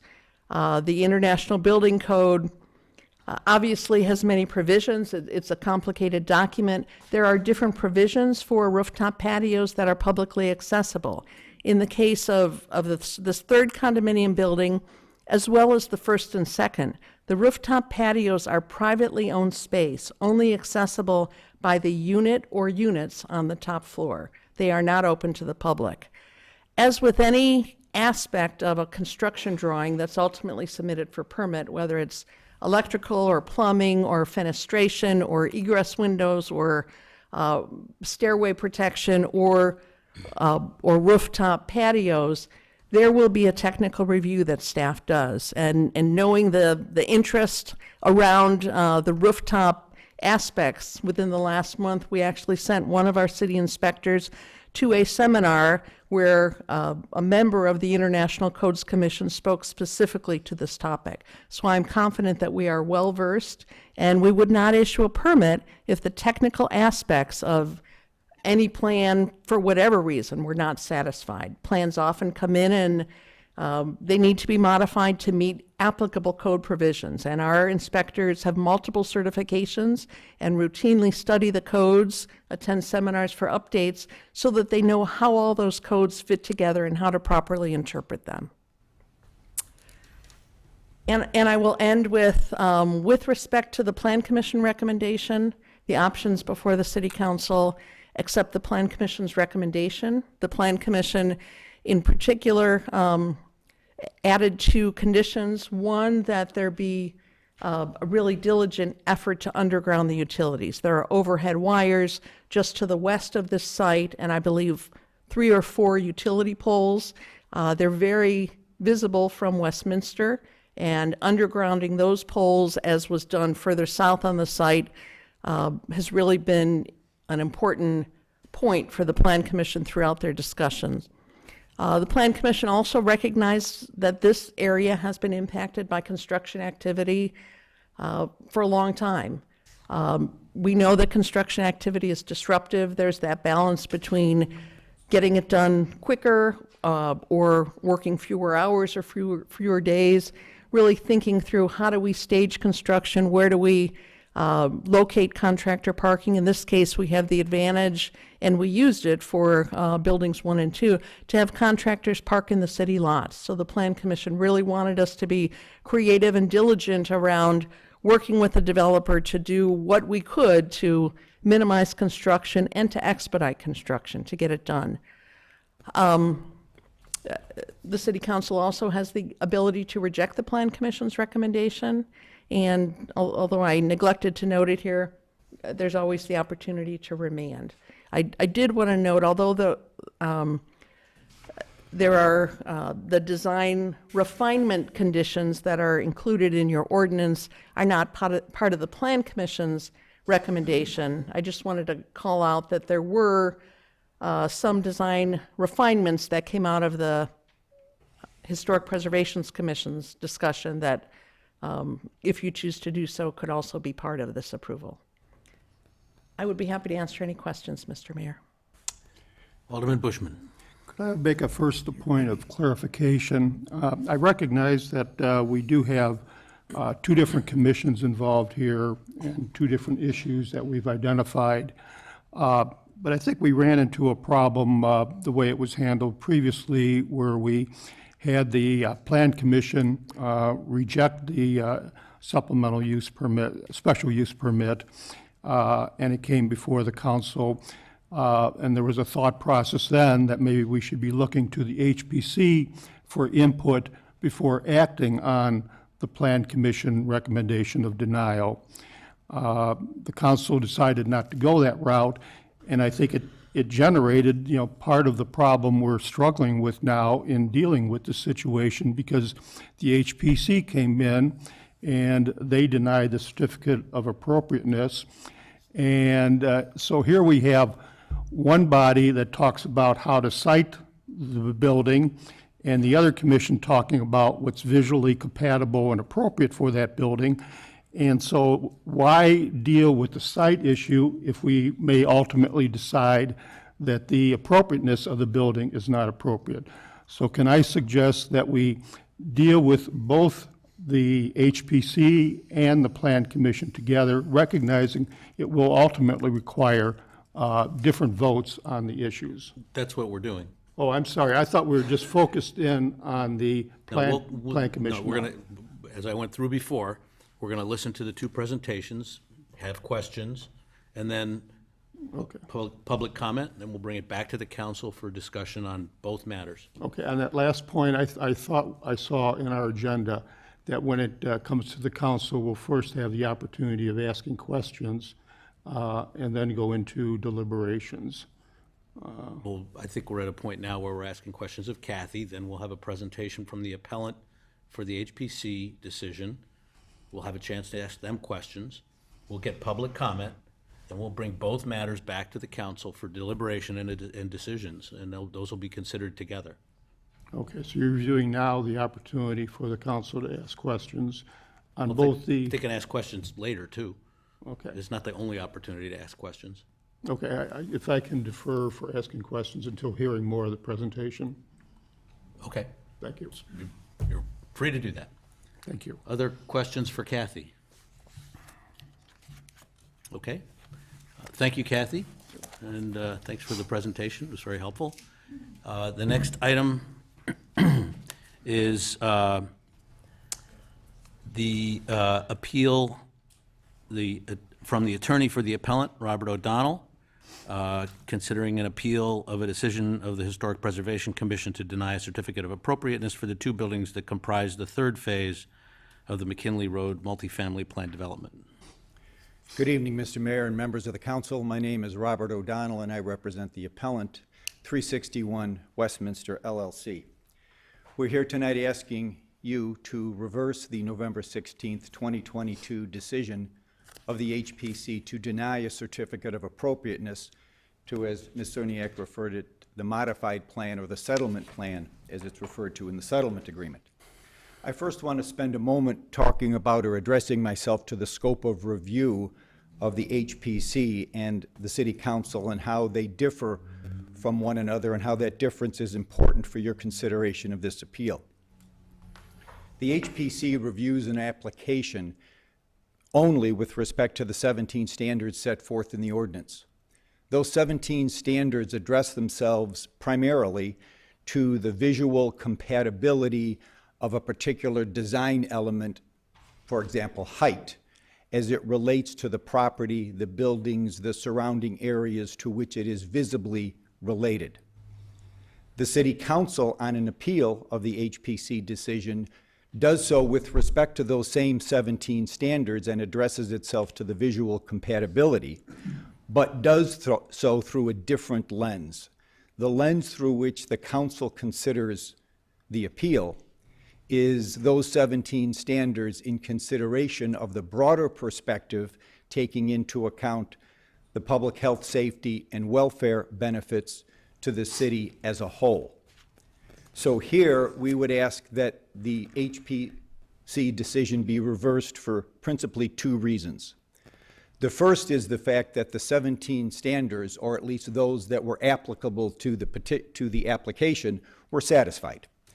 That's demonstrated by the application materials submitted by the applicant.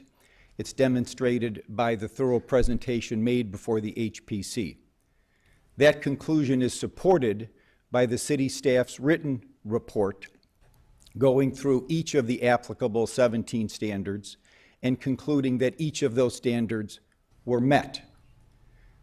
The city staff also made a written recommendation to the HPC that given that the standards were met, that the certificate of appropriateness be granted.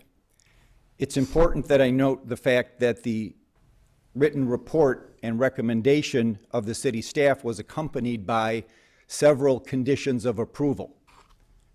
The applicant and the appellant accepts all of those conditions of approval as articulated in the staff report. There were additional conditions set forth in the agenda for tonight's meeting, most of which arose from the discussion at the HPC hearing. We also accept each and every one of those additional conditions of approval. So all of the conditions of approval that have been articulated by the city staff, whether in its written report or in your agenda for this evening, we accept.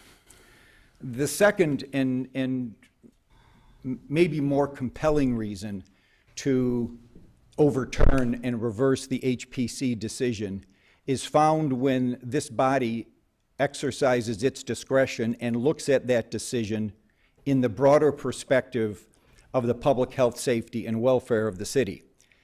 And that broader perspective mandate is set forth in the code. It's not something that we're suggesting or asking the city council to do. It's what the city council is required to do specifically in addressing an appeal from the HPC. When you apply that broader perspective to this issue, one takes into account, and within that lens is the settlement agreement that was carefully negotiated, agreed upon, and approved by both the appellant and the city. That settlement agreement will allow the modified plan that Ms. Cerniak went through thoroughly to be implemented. It will end the litigation between the city and the appellant, and it will allow a plan that has been approved and thoroughly vetted within the city to be realized. Without reversing the HPC decision, that won't occur. So in conclusion, we would ask that the City Council reverse the HPC decision, both because all of the conditions that were required to be considered have been satisfied, and taking into account the broader perspective in achieving the benefits to both parties of the settlement agreement that has been negotiated, agreed upon, and approved by this body. Thank you. Thank you. Any questions for the attorney? Alderman Bushman. I do have questions, not necessarily of the appellant, but of Kathy, that may be appropriate before we get into further discussion on the issues. Do you want to defer? I mean, you deferred that opportunity a minute ago. I guess we Well, can I get wanted to Kathy hear back up here. the position of the Okay. developer, and I take it, before we go into question or opportunity for public comment, and this is Sure. where I think maybe it'd be Sure. appropriate to ask some questions of clarification. That's fine. Thank you, While Mr. we've got O'Donnell. a- I think my question would be more directed Excuse me. to. Very good. the Excuse community me. Director. Are there any other questions from any other member of the council for Mr. O'Donnell? Alderman Rummel. Can we ask him questions later Yeah, as well? sure. Okay, okay. Okay, you. thank you.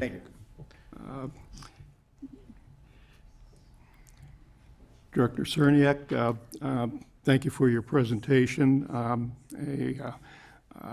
Excuse me if I maybe call you Kathy, because I've been dealing with you now for, 18 years from different commissions and standpoints. First question is, in our city code, it says the council shall consider such appeal and shall hear a report from the chairperson of the Historic Preservation Commission or the chairperson's designee. Last time we had an appeal from the developer was in September 7th of last year. Don't recall hearing a report from the HPC then, and it appears tonight with this new appeal, again, we're not hearing the report that seems to be contemplated by the code. I'm wondering why. I might ask the city attorney to respond to that. So, at the last appeal, the HPC chair had designated staff and specifically Director Zerniak as the HPC's designee, and she provided a report, which I believe is on the agenda tonight as well, for a report from staff. That's part of the appeal process. Okay, I'm a little confused by that, and it goes to Mr. O'Donnell's comments about how the HPC found all the standards to be met. And in a way, it goes to my next question, that, recognizing, we've heard this from the developer in the past, that the HPC found all the standards to be met. And the comment was made by the city council before we denied the last appeal, that in listening to the 4 hours of testimony and the evidence that was presented, and the comments and the deliberations by the HPC commissioners individually, they did find standards not being met.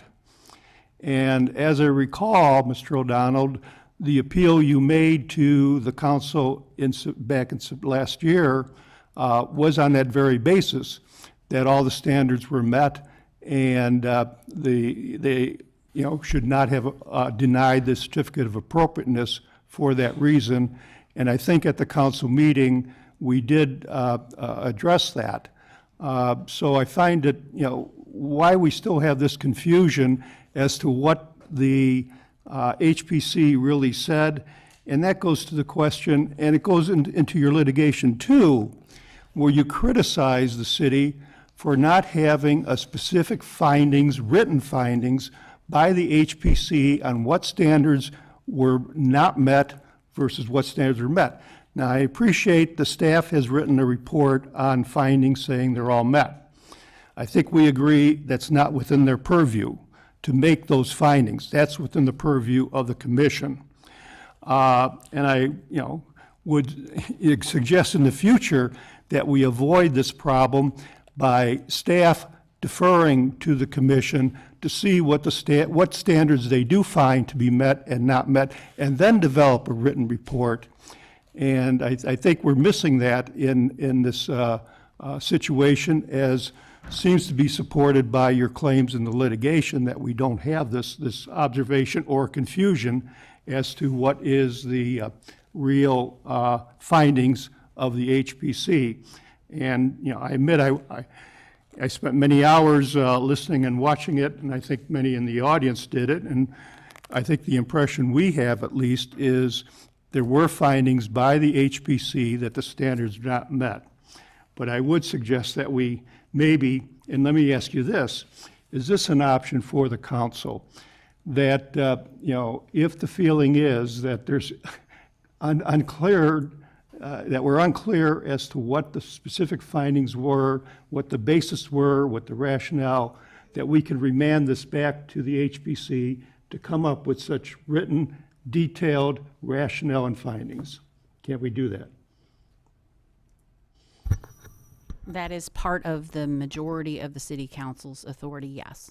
I recognize that we need a majority vote on that.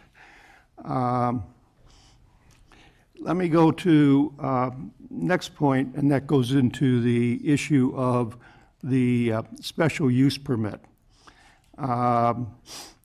we talk about, when this matter was presented to the Plan Commission, Director Cerniak, and even tonight, you talk about the action taken by the council relates to a previously approved special use permit. That the Plan Commission was told by the council, quote, approval remains in place, close quotes.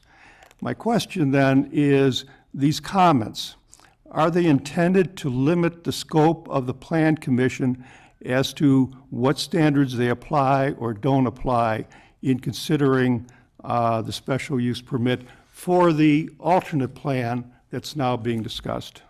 Alderman Bushman, I'm going to address the first half of your question and comments. First of all, I did not say that the HPC found that each of the 17 standards, or at least those that are applicable to the petition, were satisfied. What I said was that the applicants, or here the appellants, written application and presentation materials supported that, and that was further supported by the written staff report finding that each of the standards were satisfied. I made no such comment with respect to what the HPC did or did not find. Now, I will add that the HPC did not issue or approve separate written findings supporting its ultimate decision. There is a statement to the effect that the deliberations or comments made by individual commission members during the deliberations will stand as the findings. But to be clear, there was no statement or representation or more specifically misrepresentation made as to what the HPC found. You raise the other issue that I did not address that's been very troubling to me as an alderman, where after we go through the HPC meetings and the discussion, the deliberations, and to me the findings by the individual commissioners, staff goes ahead and writes an executive summary report saying all the standards were met. You cite that in your litigation. Myself as an alderman, I find that very troubling. Again, that actually isn't accurate because the staff report precedes the meeting. It is not something that the staff writes after the meeting. I'm referring to executive summary report that I recall being after the meeting. Okay, thank you. Any comments now on the scope of review of the Plan Commission for this alternative plan? Is it a full, open, independent examination of all the standards expected to apply when one wants a special use permit because it's not a permitted use in that zoning category? Or is it limited because of what you say, there's a approved special use permit already out there? The Plan Commission was not limited in what they considered. In fact, the Plan Commission staff report addressed each of the special use criteria, and it is our normal practice to prepare a staff report that suggests findings. It's a recommendation. No board or commission is bound to accept the staff recommendations. That has been a consistent method of operating, and often a board or commission will modify a finding or not accept the staff recommendation. But no, the Plan Commission's deliberation was not limited in scope. The Plan Commission was advised that what was before them was a modified plan and not a new petition. It was a modified plan that was offered as part of a settlement agreement approved by the City Council. With the understanding that the settlement agreement did not go to the merits of that alternate plan. Absolutely. Both the Plan Commission and Historic Preservation Commission were clearly apprised that the City Council had not approved any specific plan, but simply that the settlement agreement directed and provided for public hearings before both of those bodies. Both the Plan Commission and Historic Preservation Commission were provided with copies of the settlement agreement, and they were also apprised that other than the plan itself, the other provisions, the other aspects of that settlement agreement were under the purview of the City Council and not the HPC or Plan Commission.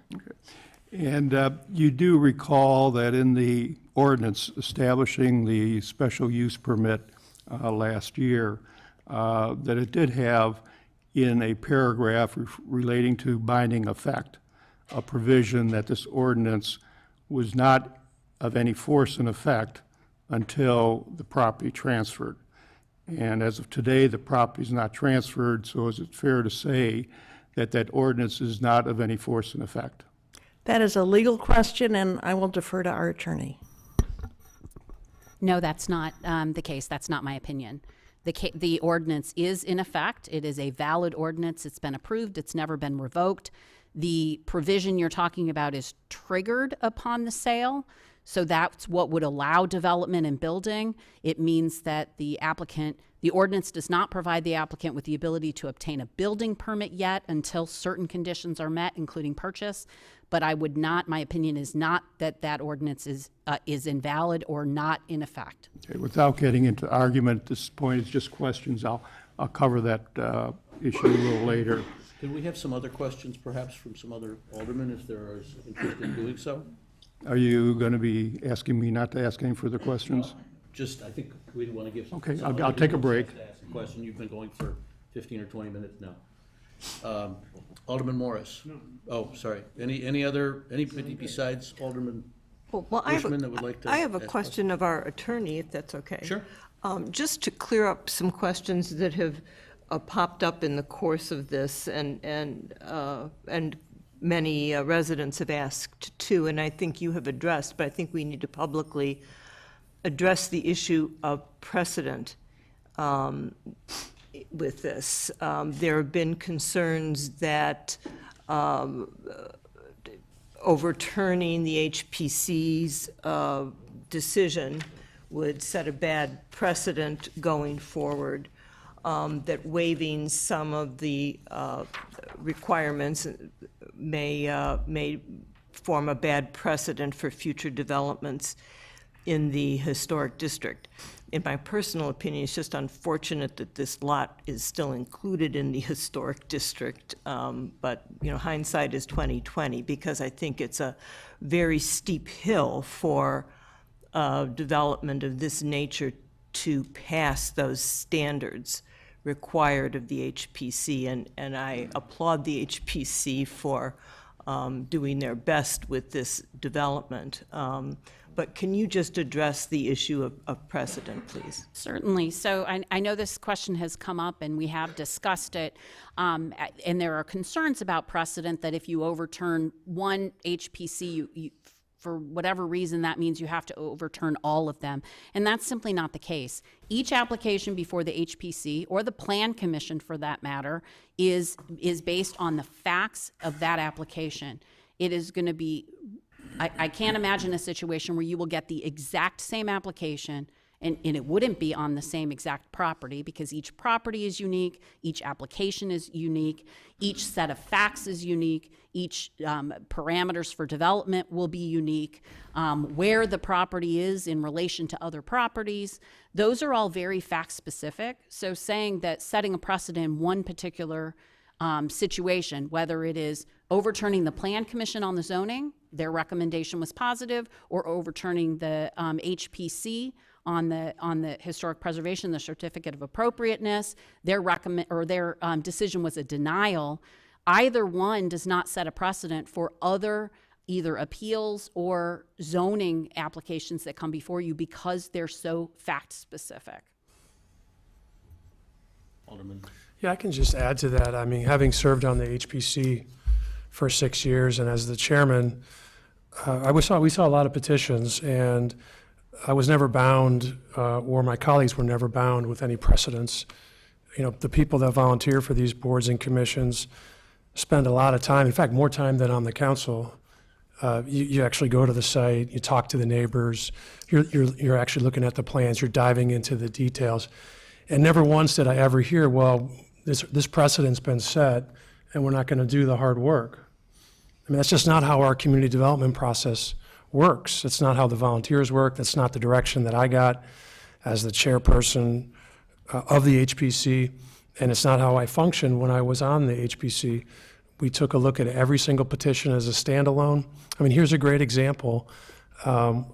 the old main building at Barrett College, which was in our historic district, was not a viable development. I mean, we can all agree to that. So the developer went bankrupt. And that's a sad thing. Our daughter goes to Woodlands. I would have loved to have Barrett be vibrant as a college option for her. I would have loved to have that building be saved. It just wasn't happening. It wasn't economically viable. Now, that wasn't the HPC decision. When we were there, all we did was look at the 17 design standards. That's all we did. That was our purview. And we voted to save that building unanimously, because that's our purview. We couldn't look at anything else. But guess what? The council could and did, because they knew that what was in the best long-term interest of the community was to solve a problem that's there, that the HPC can't adjudicate. And the HPC, in my experience, has always erred on the preservation side, because that's the narrow mandate. And they leave the, I don't know what Bob called it, the kind of general welfare, the big issues, to us. And that's where we get paid the big bucks, right? And so, but that never set a precedent. That was a one-off, thoughtfully deliberated. The HPC did their role. The city council did their role, and the building was demolished. If we were worried about precedent and that building was in front of us, the old main, it'd still be there. It'd still be standing there.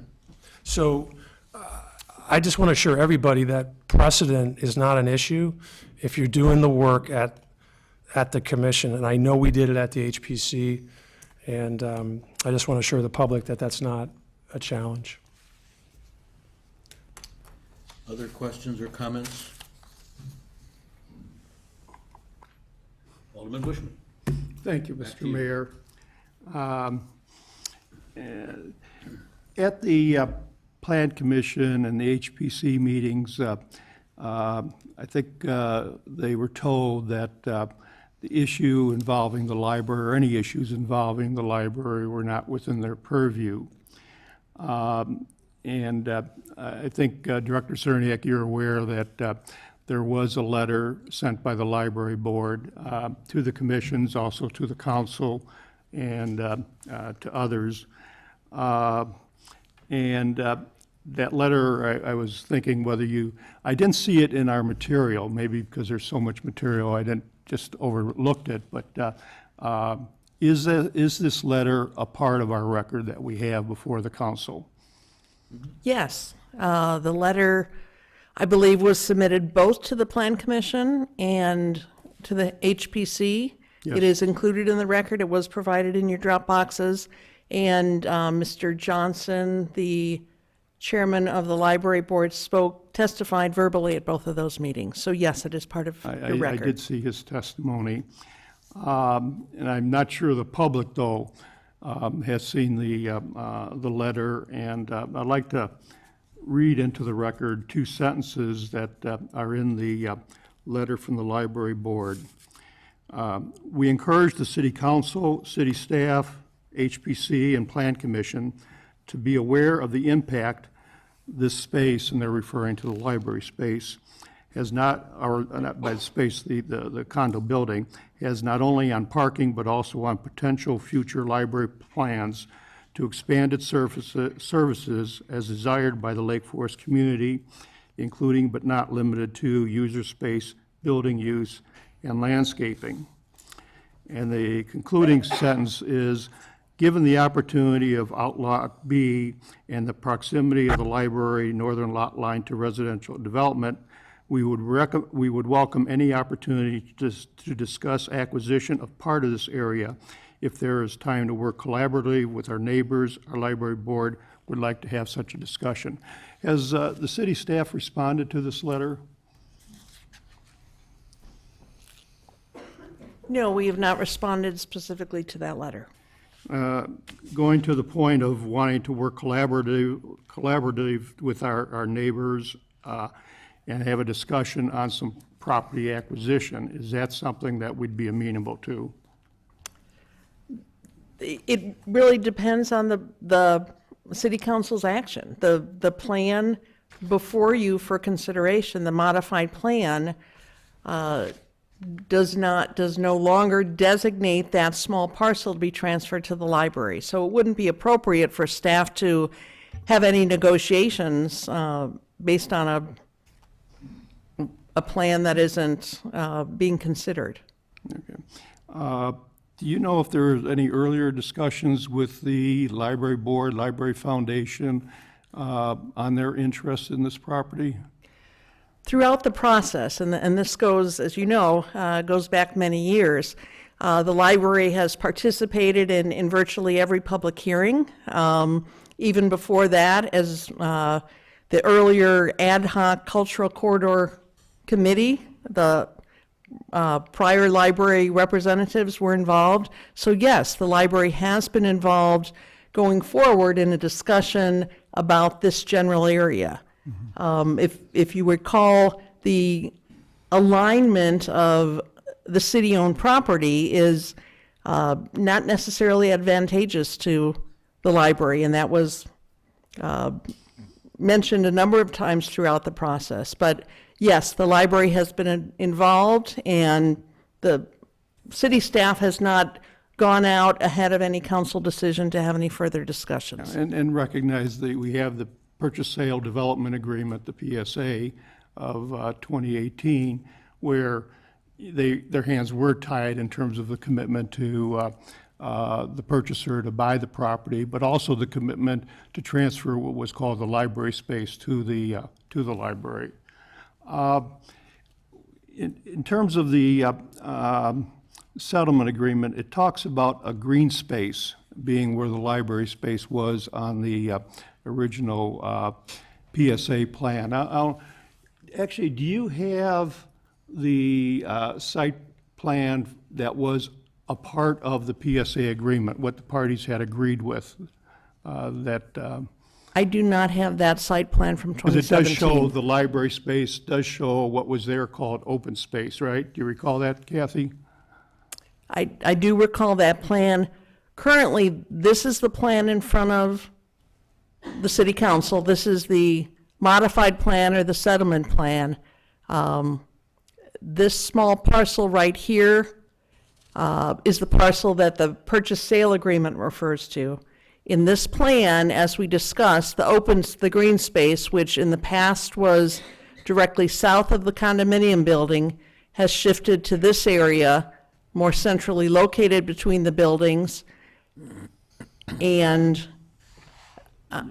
yeah, that one square southeast corner of the lower right, that was the library space under the PSA, right?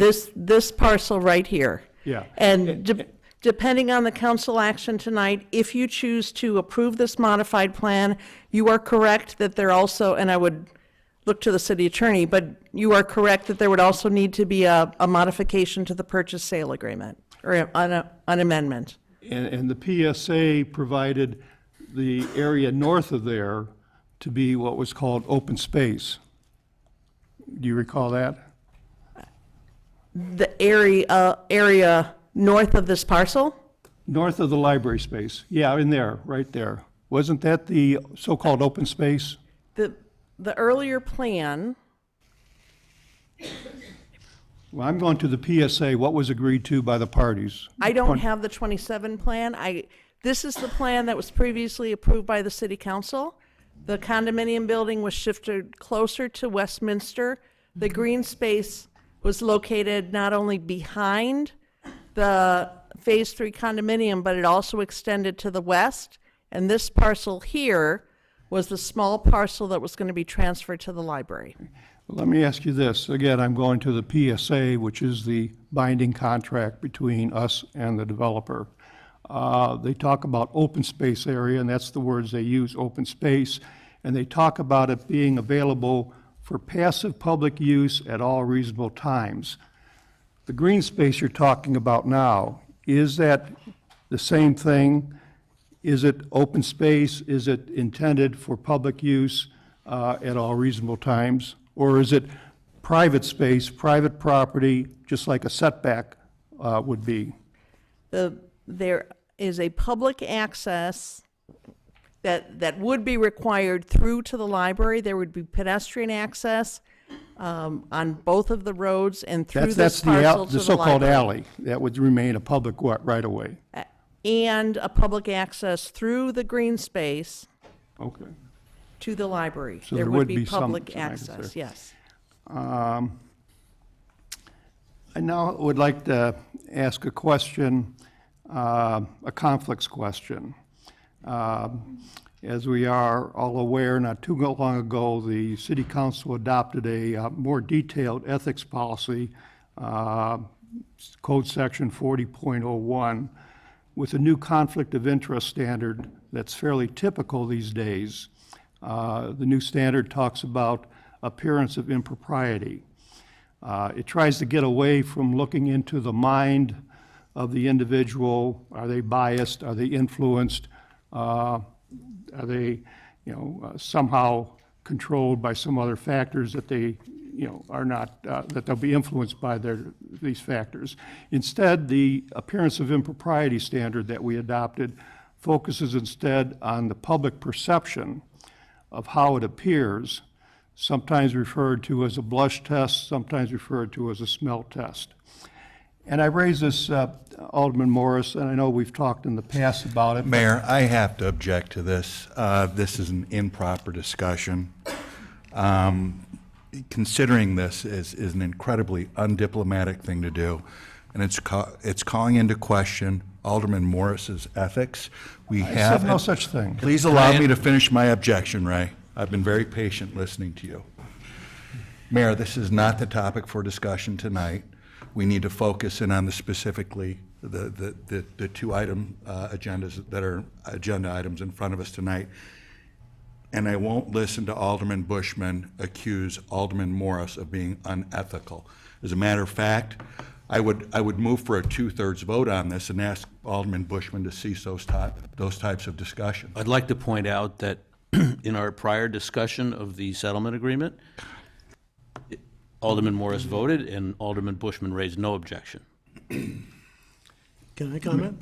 And Alderman Morris. May I respond? No, I'd like Alderman Morris to speak for himself. Well, I appreciate your comments. When I originally recused myself, we were actively engaged in the construction of the 705 building. In the interest of transparency and not creating any sense of collusion, I abstained. That construction is well done now. We're now neighbors like everybody else. I'm a resident. There is no relationship to the Altunian development or their business, so I'm out of that. Can I ask you one question? And again, I'm not impinging upon your ethics and whatnot. This is a question we all should, before any meeting, ask ourselves, do we have any conflicts? Should we recluse ourselves? And actually, our commissions and boards do that at the beginning of a meeting, and things can change from day to day. But are you involved in the homeowners association? I think you're in building one, condo building one, which obviously 705, puts you in and I'm neighborhood. part of the association. Again, Mayor, I'm objecting to this. This is just I'd so like to refer this inappropriate. matter to the city attorney for a moment for a comment, and then I'd like to move on from this issue. I think it's inappropriate as well. So I have advised about this issue previously on numerous occasions because this has come up quite a bit. And even though Alderman Morris had recused himself in the last application last year, I had advised him and also publicly stated that there was no disqualifying conflict of interest that would require him to step out. That was something that he chose to do. My opinion has not changed. There is no disqualifying conflict of interest, in my opinion. It would be up to any alderman that's sitting up there, whether you live in the area or live on the other side of town, whether you can apply, you can review this application and apply the facts and the criteria as opposed to some special or interest or bias. And so I would say that's incumbent on everybody before you vote, and I'm certain that you all do that. In this case, there have been outside questions raised, and I'm comfortable and advised that nothing has changed since the last time. Thank you. Thank you. I think Alderman Morris is a neighbor, just like Everybody else. everyone else. So, and that doesn't disqualify us if there happens to be a matter that comes before this council that happens to be in my neighborhood. It doesn't disqualify me. So, we've been doing this for about 2 hours. Is there any desire to take a break here? Sure. Okay. So moved. Why don't we take a break until 10 of 9, and then we'll come back and hopefully get to public comment. Thank you. Okay.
I think at this point, we will transition to public comment if there are, oh, do you want to do that Yeah. now? Okay, Yeah, sure, go ahead. it One might- last thing. It might abbreviate some public comment. I just think at this point, if Ms.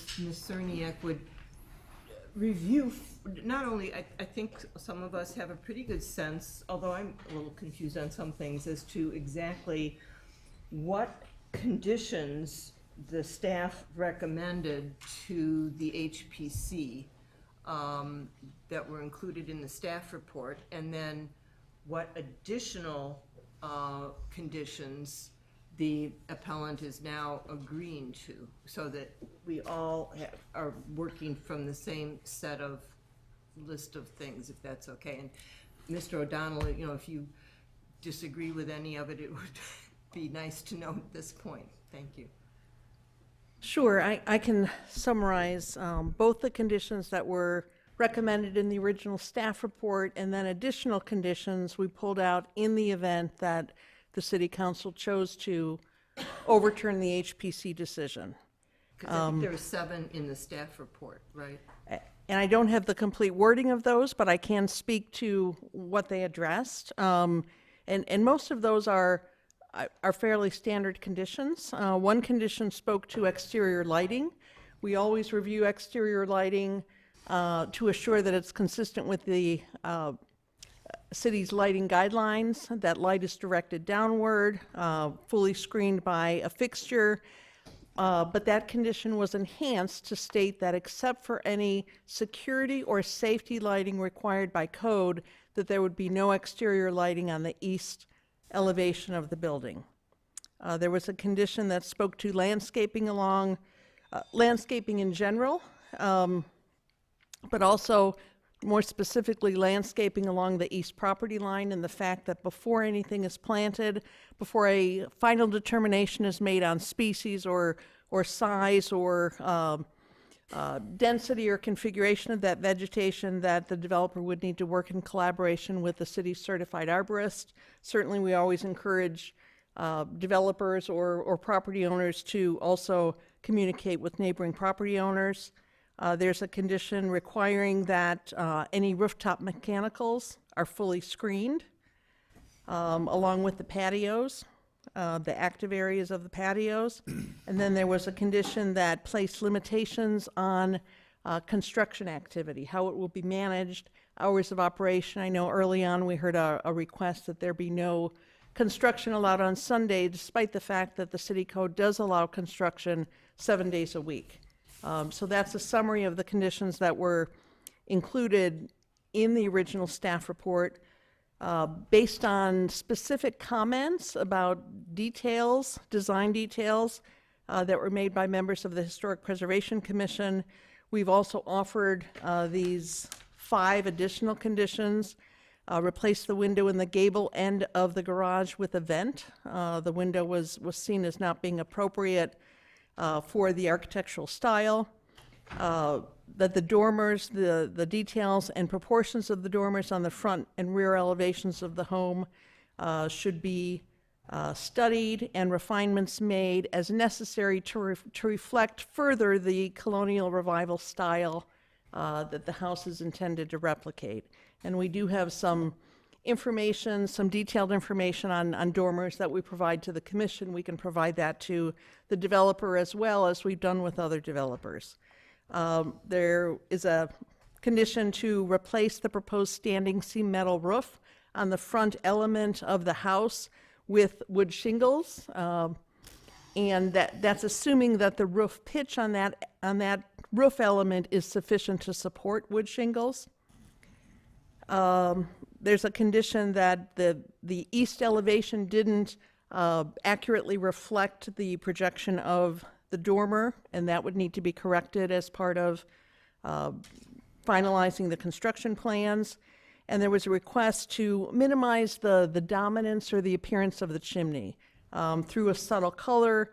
And again, a technical requirement of looking at the height of the chimney, the distance from the ridge, and making sure it in fact needs to be as high as it was shown.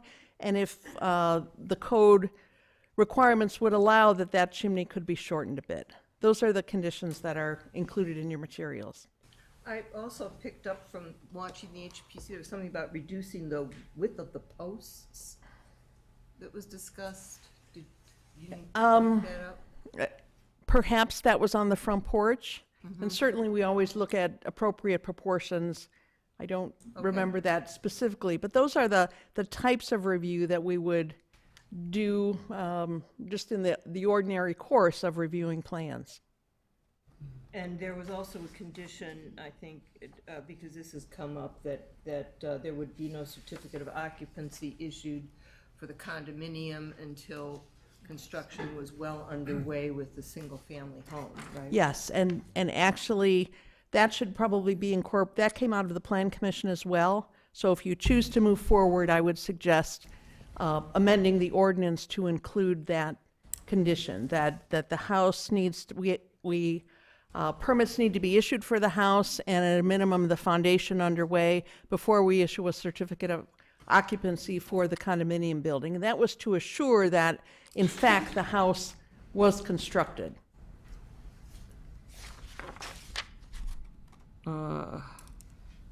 Dense perimeter plantings provided on the east side of the building. Yeah, I mean, there are 7 of them, and they are well outlined, well delineated in your staff recommendations, so I just would be sure that we incorporate all of those. Now, this additional one about the not issuing a occupancy permit, we'll have to remember to put into whatever final.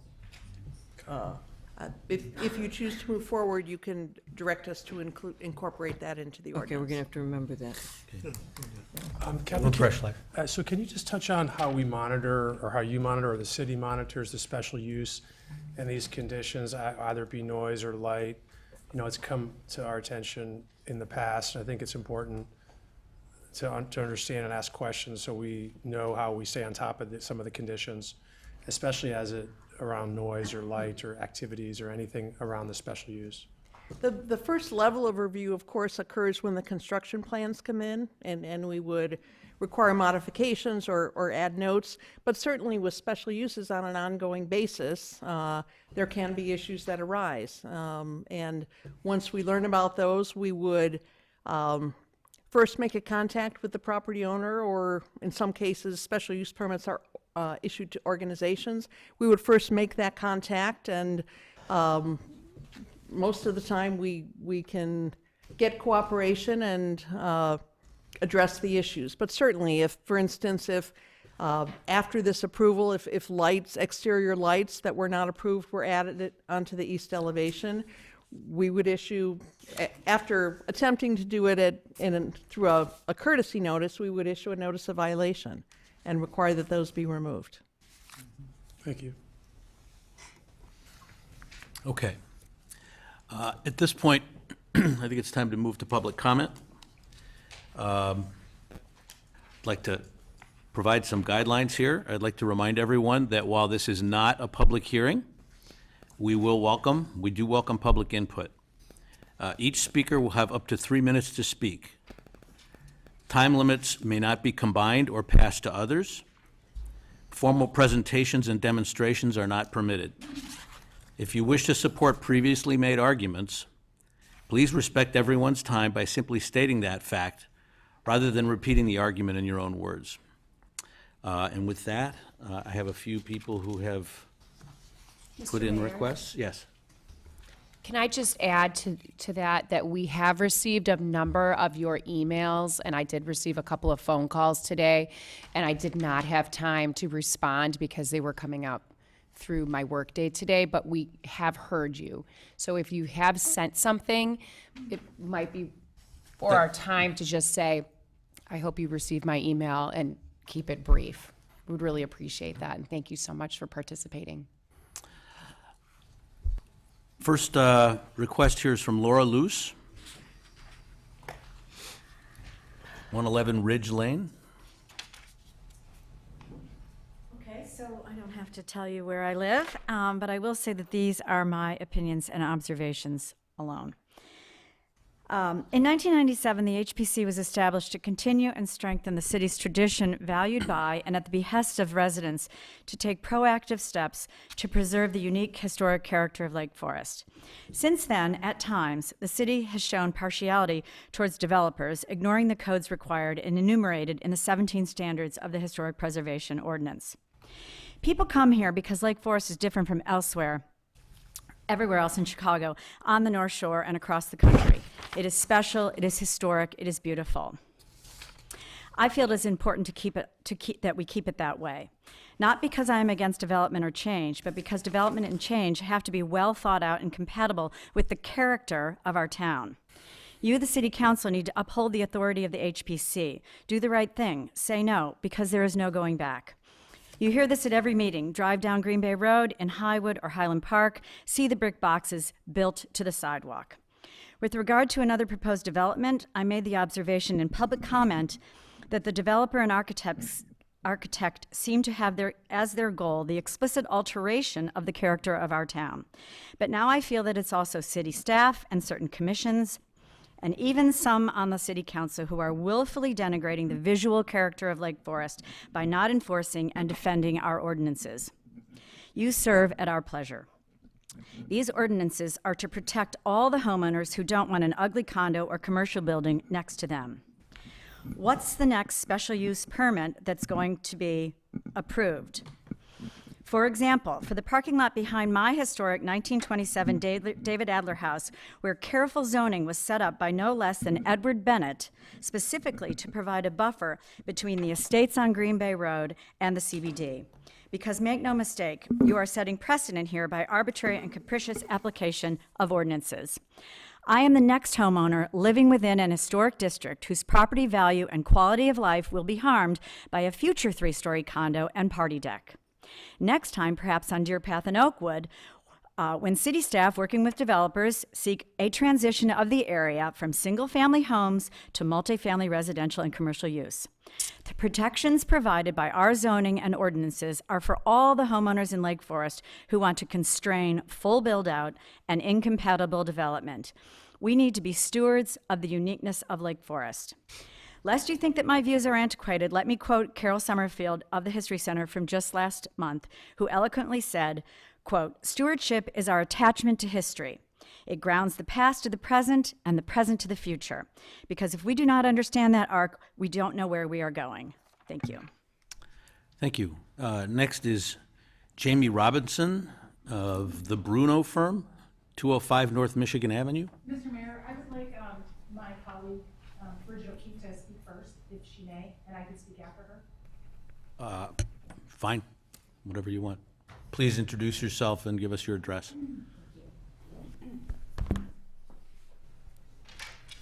Good afternoon. My name is Bridget O'Keefe. I'm a partner at Daspin and Allman. I'm here on behalf of Tim and Sally Downey, who reside at 475 Westminster. We have 3 points that we'd like to make this evening. First, it goes to the issue that's been discussed tonight about, I suppose the word is precedent.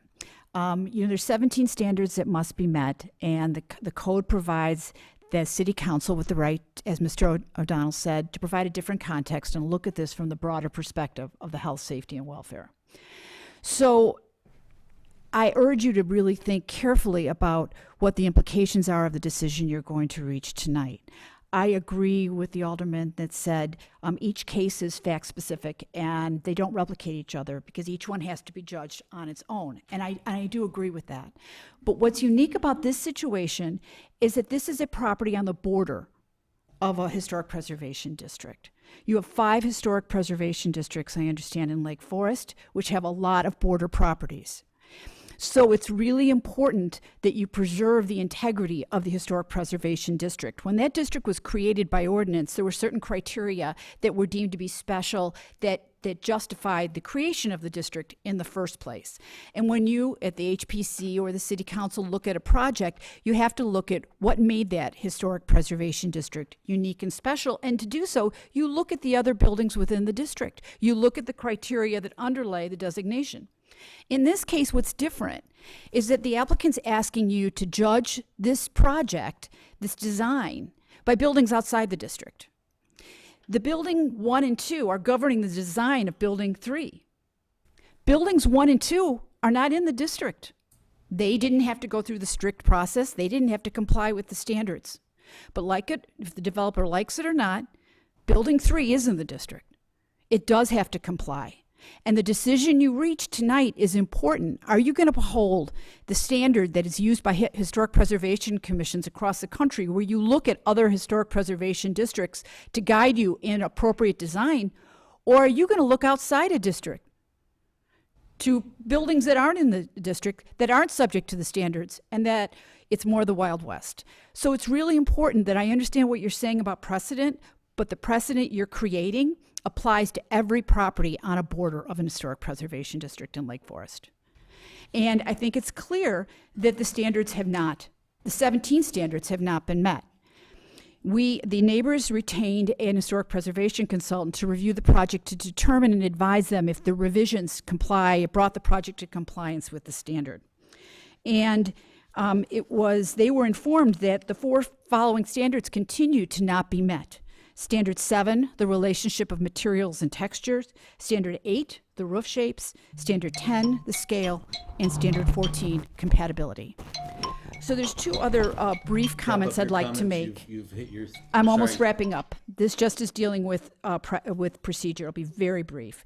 To go to the argument that Mr. Bushman made, the meeting action summary, which was issued by the HPC, is incomplete.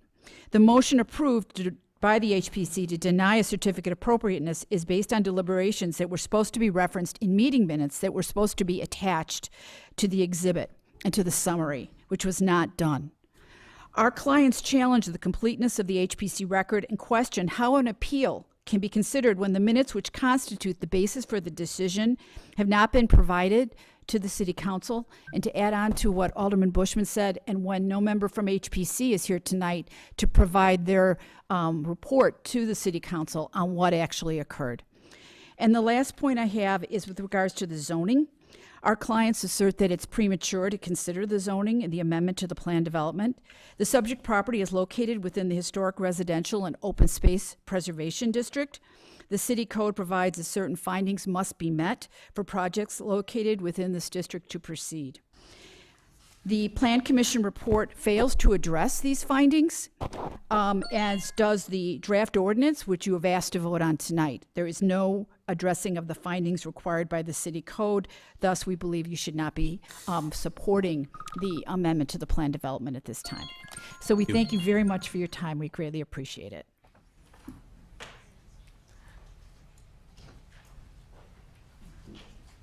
I would like to point out, because this has come up twice now, in our briefing packages, we had a full text of the minutes of the deliberations of the HPC, and we all had access to the full recording of that meeting so we could listen to it in context. And I can say for myself that I did that, and I suspect all of us did. So that information is well available to us. And it's well available to the public because I believe the recording has been published already. So. They were draft minutes. Well, Just point correct, out, they were yeah. draft minutes, correct. Jamie Robinson, the Bruno firm.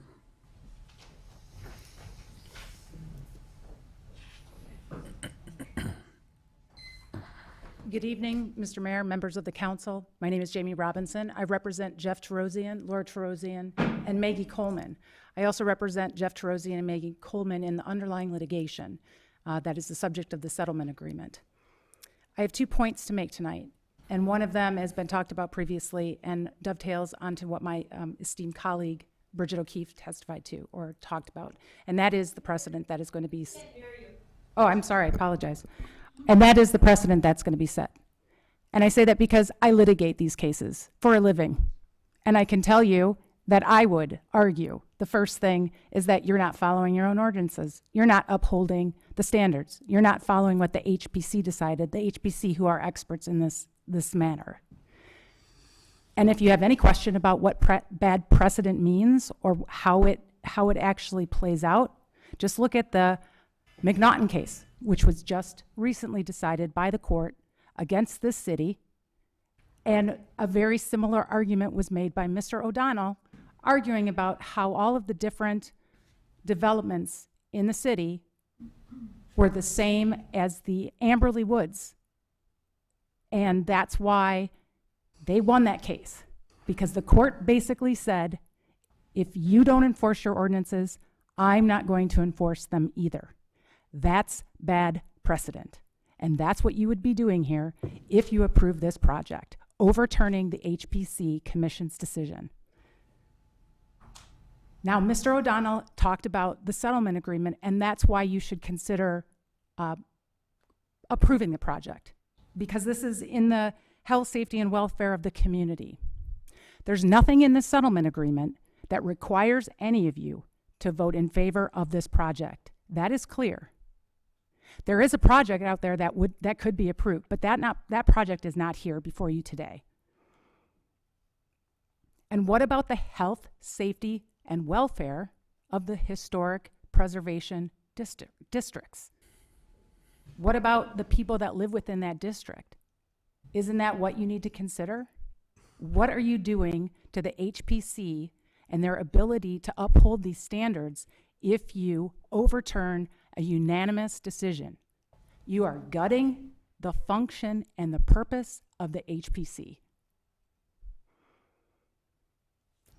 We would request that when you deliberate today, that you vote or you deny the Plan Commission's recommendation to make modifications to the special use permit, to the plan unit development, and or that you deny the appeal seeking to reverse the decision of the HPC. Thank you very much. Thank you. Susan Athenson.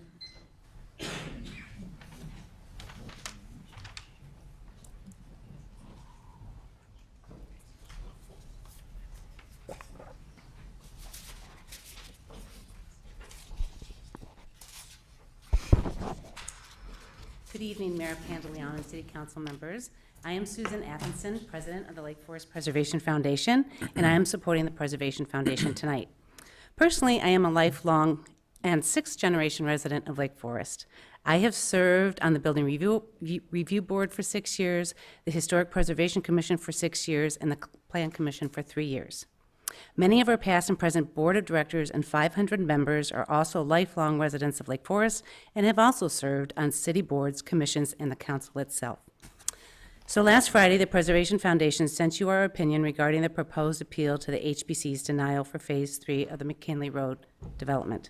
We ask that our statement be incorporated into the record by reference. Since it was quite lengthy, I will summarize our opinion for you. The Preservation Foundation strongly believes the HPC denial for Phase 3 of the McKinley Road condo development was the correct decision, and we ask the City Council to uphold the HPC's decision. The design of Building 3 does not comply with standards 1, height, 8, roof shapes, 10, scale and mass, and 14, style compatibility, as well as standards 2 through 6, 9, and 11 of the Historic Preservation Ordinance. Each of these standards requires the same thing, that a proposed structure, quote, shall be visually compatible with the property's structures, sites, public ways, objects, or places to which it visually relates, unquote. Building 3 is located in the East Lake Forest Historic District, surrounded by historic homes to the east and the north and the library to the south. Despite this location, the petitioner admittedly made no effort to render Building 3 visually compatible with those historic structures. Rather, it is a modern building that the petitioner intentionally styled solely after Buildings 1 and 2 on McKinley Road, which are outside the East Lake Forest Historic District. In considering the appeal, the City Council must apply the same standards as the HPC, but must do so in the context of its broader responsibility in promoting the public health, safety, and welfare of the city. The Lake Forest Historic Preservation Code begins by stating that, quote, the purpose of this chapter is to promote the educational, cultural, economic, and general welfare of the city by identifying, preserving, and safeguarding its historic districts, unquote. As for the Plan Commission's recommendation, the City Council shall reject it for the following reasons.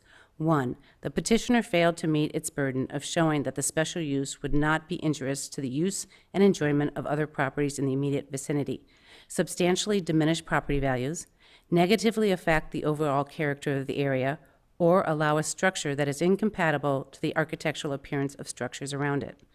2, the modified plans do not conform to the zoning regulations for the GR3 district, both with respect to minimum setbacks and minimum lot area per dwelling. 3, the area covered by buildings 3 and 4 is approximately 41% of the net development area, well above the 30% required maximum. 4, the number of units allowed is 5.5. Not the 8 units the petitioner proposes.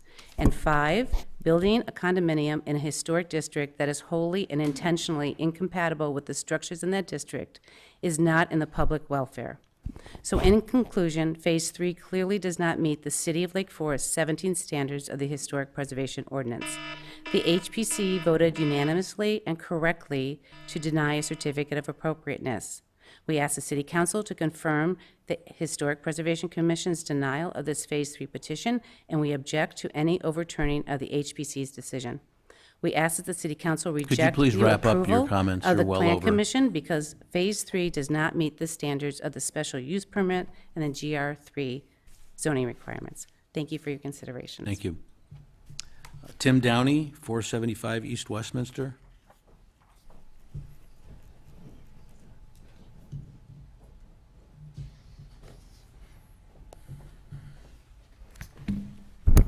Good evening, and thank you.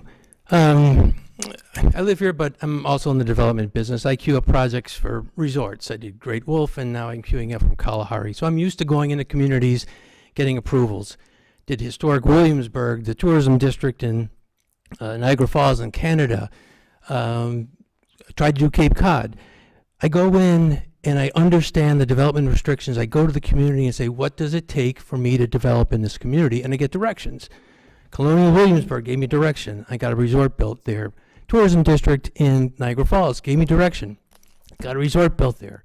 Cape Cod, at a public meeting, I had little old ladies in their New England accent spitting in my face saying, you'll never get this kiddie resort built in our community.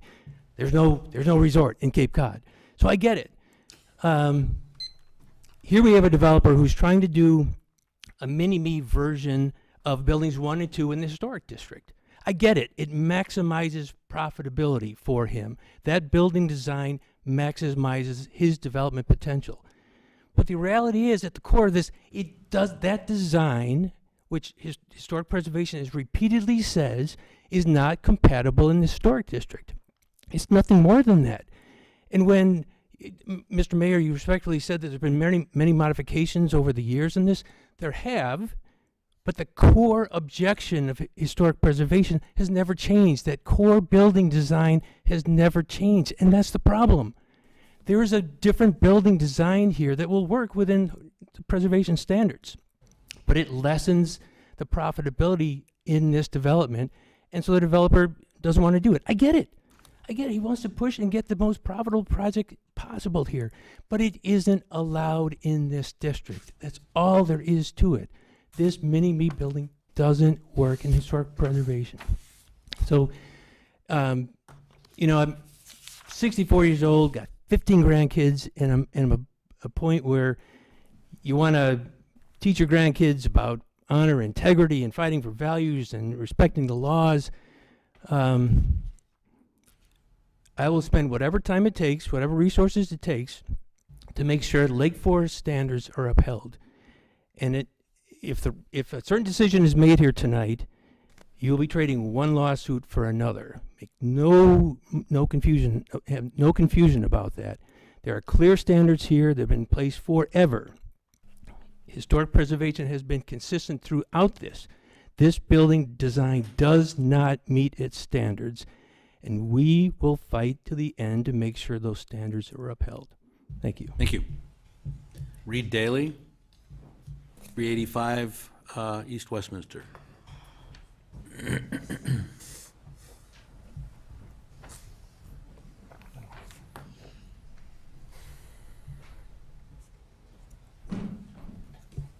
No AV, huh?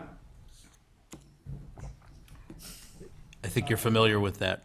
Yeah, the HBC lets you have it. You can guys follow along.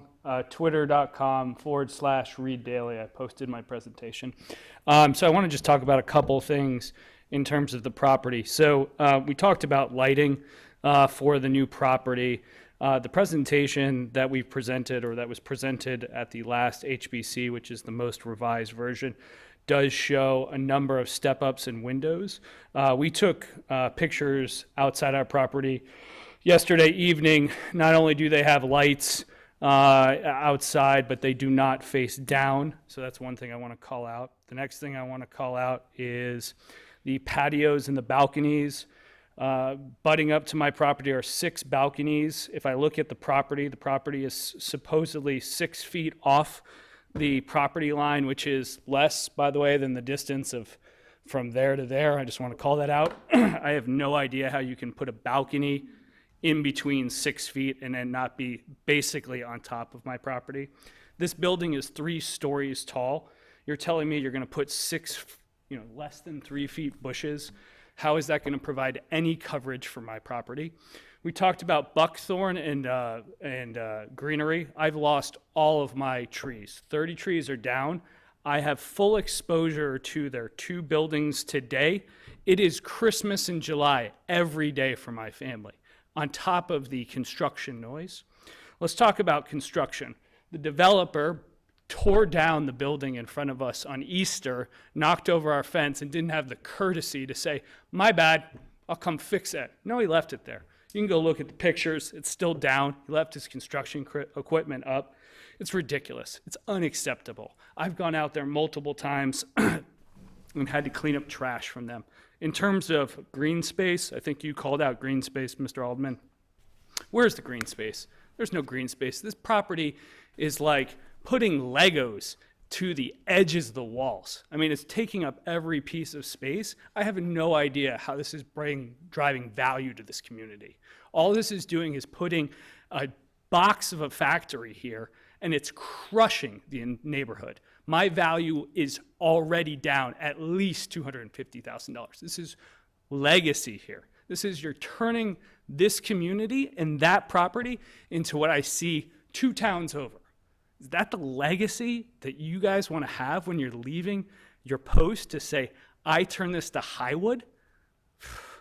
I don't know if that's the legacy I want. When I look at the latest building, and you guys can see this on the picture here, I'm looking at close to 30 windows. How is that acceptable? Come on. I know my time's up. Thank you. Thank you. Susan Daly, 1160 North Sheridan Road. Good evening. Thank you so much. I had the good fortune of taking a tour of the cemetery about a month ago. And the first thing that the docent did is to give us this piece of paper. And on it is listed about 16 places of interest that were related to people or families that were buried in the cemetery. What struck me is that this is why we're all here tonight, that these buildings are our legacy, that our children we send out into the world, and they don't necessarily come back, but our buildings stay around, and they stay around for a very long time.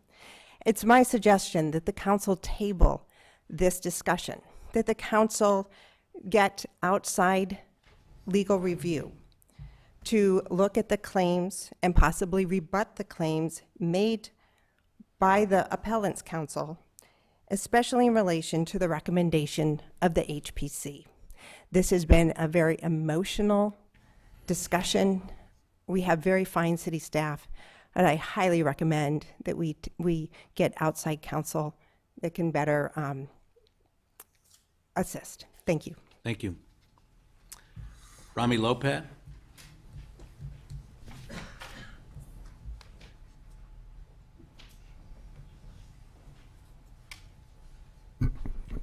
Thank you, City Council. My name is Rami Lopat. I was not going to testify tonight because the last time I testified to you during an appeal, the developers and their attorney sued me and other people in this community who testified, and it cost me $4,000 to figure out why I was being sued and to go through the back and forth of being dismissed. So I am not inclined to do this developer any favors, and I hope you are not either. I think that goes to the health and welfare of this community.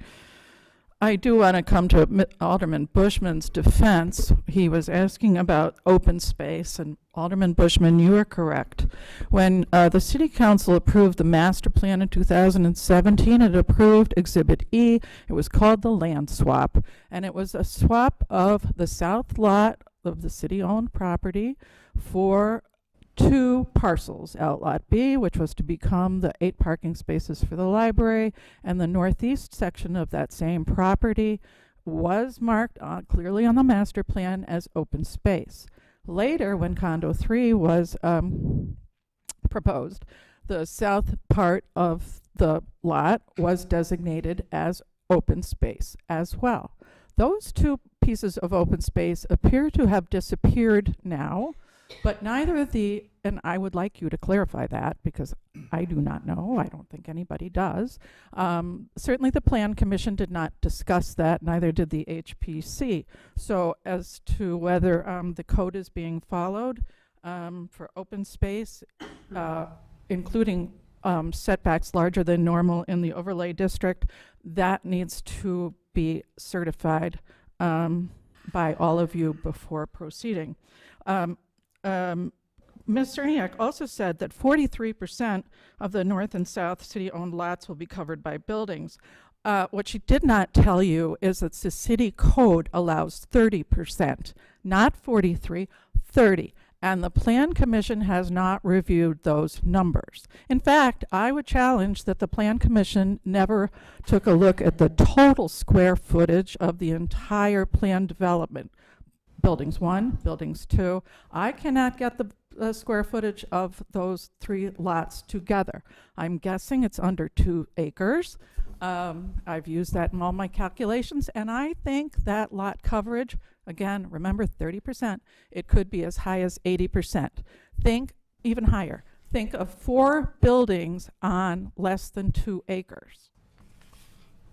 4 massive buildings, which the HPC told you the scale was too much building in too small space. Please send this back to Plan. They have not looked at these codes. Density. The number of units has never been calculated. The petitioner tried in one of his submittals, but it was never, ever analyzed by the city staff and approved by the Plan Commission. Please wrap up your comments. Thank you, I will. In terms of your settlement, there are other things such as the underground electrical. One of our Plan Commissioners made a good point that all the benefit accrues to the private owners. Why are we paying for it? I think that's a great question. Affordable housing. I'm stunned actually that you want to accept a check for $72,000 when the units in Condos 1 are selling for between $134,000 and $175,000. Where'd the 72 come from? But mostly density, the number of units. Please, I beg you, I have asked and asked and asked, where did the number 14 come from in that purchase sale agreement? Thank you. Thank you. Carrie Johnston.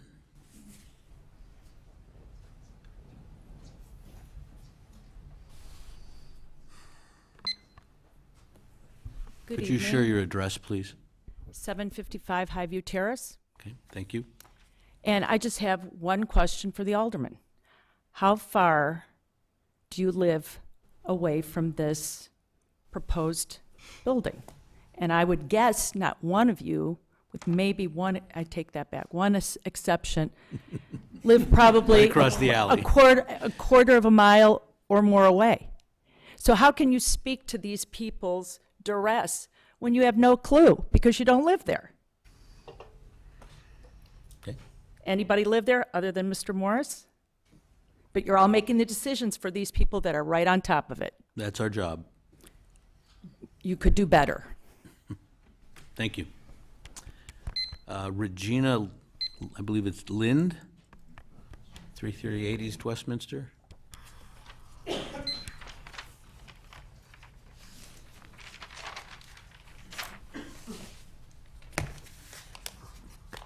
Hi, good evening. My name's Regina Lind, and I live at 338 East Westminster, which is directly across the street from this development. I did write a short note, and one of the things I wrote in that note was that the developers have managed to make a wedge between the city and the neighbors. And this is very evident tonight as I watch the 3 of you the 3 councilmen go at each other's throats in very inappropriate, what I think was a very inappropriate way. I want you to reflect on that if you feel up to it. But I'd also like to say I agree with everything that they said, that everyone said on, against this particular development in its form now. And keeping it short. Thank you. Thank you. Okay, that concludes the number of people who have submitted requests to speak. Is there anybody else who would like to address the council on this matter? Okay.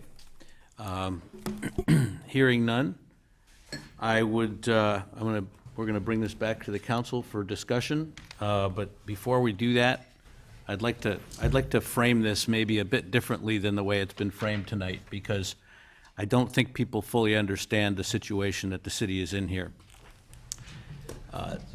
This council is faced with what is essentially a binary choice. We can lock in the plan with the single-family home on Westminster by accepting the Plan Commission's recommendation and granting the developer's appeal of the HPC decision, or reject the revised plan and re-engage in what may be lengthy and risky litigation involving uncertainty, additional legal costs, possible damage claims by the developer, and ultimately a larger condominium building fronting on Westminster. If the revised plan is rejected, the city's contractual obligations remain with respect to the purchase and sale agreement. The PSA is a contract entered into by a previous city council based on their desire to change this area from office use to residential use. This city council is bound by the terms of that agreement regardless of the decision tonight. I firmly believe that development decisions should be made at the local level, not by the courts. And I fully recognize that there is rarely unanimous agreement in the community about these types of decisions. Despite that, I'm confident that we are in a better position to make these decisions for our community than anyone in Waukegan. As I've listened to the discussions that occurred at the commission levels, it appears that there's general agreement that a single-family house on Westminster is responsive to many of the concerns heard earlier in the process. The single-family home is consistent with the streetscape and will help to shield views of the two-story condominium to the south. In addition, burying the overhead utility wires and removing the utility poles from the Westminster streetscape is an added benefit to the neighbors in the area. The plan before us is not perfect, but it is responsive to many of the concerns raised, and in my opinion, it is a better plan. The council is presented with opposing decisions from the Plan Commission and the Historic Preservation Commission. Logic dictates that one of these decisions must be reversed. Each of those bodies follows very narrow purviews. I commend both bodies for doing their jobs diligently. It's not an easy task, and I know the members of these commissions put in long hours and agonized over their decisions. The council's purview and charge is much broader than that of any individual board or commission. Council action does not diminish the role or authority of a board or commission, but instead makes clear the broader role that the council must play to preserve and protect all of the interests of the community. The council's decision tonight applies to this development and only to this development. Going forward, the boards and commissions will continue to be charged with reviewing each individual petition based on its own merits and on its own unique set of circumstances. In October, when the City Council approved the settlement agreement in a 7-to-1 vote, that signaled to me a willingness to compromise and move this project forward in the best possible way. I believe that we have a plan in front of us that allows us to do that. This plan is a better plan. Tonight, we have it in our grasp to guarantee a much improved development for this site, while at the same time eliminating the risk of a less desirable plan being imposed upon the city and possible monetary damage claims by the developer. I urge the City Council to follow through on the settlement agreement that it recently entered into by accepting the recommendation of the Plan Commission to amend the special use permit and grant modified zoning approvals, and to overturn the decision of the Historic Preservation Commission and grant a certificate of appropriateness. Thank you. Now I turn it back to the council for comments. Alderman Morris. I just want to follow up on my issue that we had, Alderman Bush and I talked about. I have talked many times to the city attorney about my position as a neighbor in my prior recusal, but I am not obligated under any of the guidelines to abstain from the vote. So I intend to vote tonight. So Thank you. Thank you. Other comments, questions? Alderman Bushman. Thank you, Mr. Mayor. I do understand your comments, and obviously you've expressed an opinion that is not probably shared by many of us here in the City Hall room, but let me analyze it a little differently than what you've analyzed it. First, it seems like staff is trying to look at this thing as a 3-building plan development, that they somehow have a sameness, oneness, similarity, that 3's got to be like 1 and 2. But the facts and the reality just don't support that. If you look at the McKinley lots where building 1 and 2 are on, they were commercial lots, not 361 Westminster, which is the city lots. As far as I know, never commercial, never multifamily. Matter of fact, 10 years ago was viewed as a cultural corridor. And the genesis for why we have this development was to move the commercial on McKinley, not east of McKinley, not the properties east from the McKinley frontage, but move the commercial to make it multifamily. We also have a difference in the timing. When the developer came in with plans for building 1, building 3 wasn't being considered, not until 2 years later. And the most significant thing, you've got differences in zoning, differences in the standards, differences in the controls, the regulations, how they're viewed between the historic district and everything that's west of there, certainly the property that's fronts on McKinley. The zoning is O1 on McKinley, it's GR3. GR3 does not have a permitted use for condominiums. It has to go through a special use to justify that it is not harmful, impactful on the community, separate and apart from the visual compatibility standards we have with the HPC. Rather, what I always viewed this as a transitional piece. And I was hoping we could come up with an acceptable transitional piece. But the transitional piece, is not what is compatible to the 2 buildings on the west. You have to take into account the buildings to the north, the buildings to the east, and what's on the south. And, instead we're ending up with something that, yes, is very similar to what's on the west, but we're not doing justice at all in terms of visual compatibility in all these other directions. And I think if you go to what the HPC struggled with, and I'll give you a little history here. The certificate of appropriateness for this development was denied initially back in February 26, 2020 by a vote of 7-0. Yes, modifications were made. You still had the big condo built into what was proposed for the Westminster property. And on July 2, 21, it was again declined a certificate of appropriateness by a vote of 6-1. And as we know now on appeal, the HPC denied on a vote of 5-0 a certificate of appropriateness on November 6, 22. And keep in mind, the commissioners that are appointed to the HPC, they're there because, and this is our code, quote, they've demonstrated interest, knowledge, ability, experience, or expertise in architectural restoration, rehabilitation, or neighborhood conservation or revitalization. Things that I think are critical to the character we experience here in Lake Forest. I think we should give them due deference to what they do. And as I said earlier in my questions, I fear we have not had the type of written report that would do well with the council to have to know specifically what standards we're dealing with and the rationale for them.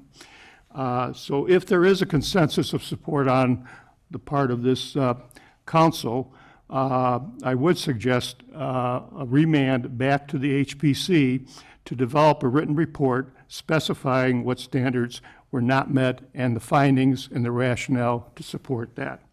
In terms of the Plan Commission, I know I was concerned with how it was presented to the Plan Commission, how they kept being told that the zoning entitlements were approved for the 3rd phase, that there is an existing somehow controlling SUP out there.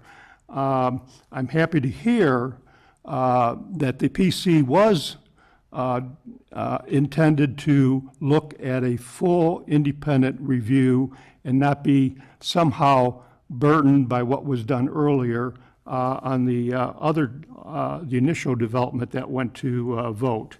But I am concerned whether they're somehow intimidated by that.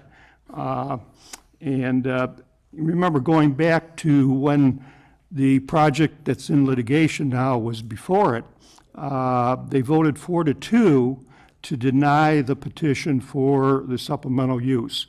And they said then, this is the building that is in litigation, that it was not of a height or width that was appropriate. It was inconsistent with the requested zoning change, with the established pattern of single family, the potential for a negative impact on the overall historic district. All those factors I still think are true today.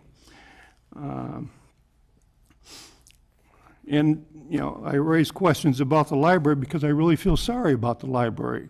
You know, they're struggling. They have an old building, something that has a high degree of respect here in our community, and yet somehow they're being ignored. A lot more attention is being given to help someone build a 2-story, 7-unit condo than it is to our library to do what is essential for them to welcome the next century and the role they play in our community.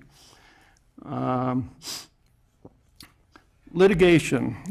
This does go to comments by our mayor. And let's talk about the litigation, because I fear, you know, some of the aldermen may be tempted to vote not based upon the merits, but because of the aggressive litigation being pursued by the developer. I admit, I'm a lawyer. 20 years I was with a Fortune 500 company managing litigation for the last 20 years. I'm an arbitrator for the Financial Regulatory Authority. I get involved in litigation, and I see that. But we should not base decisions on fear.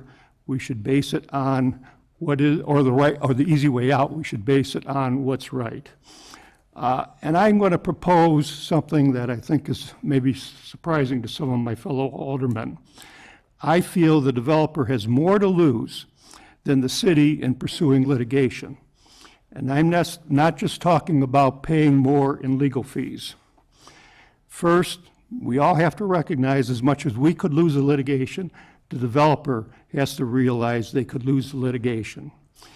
And when we view the current facts, let's think about who is the likely winner.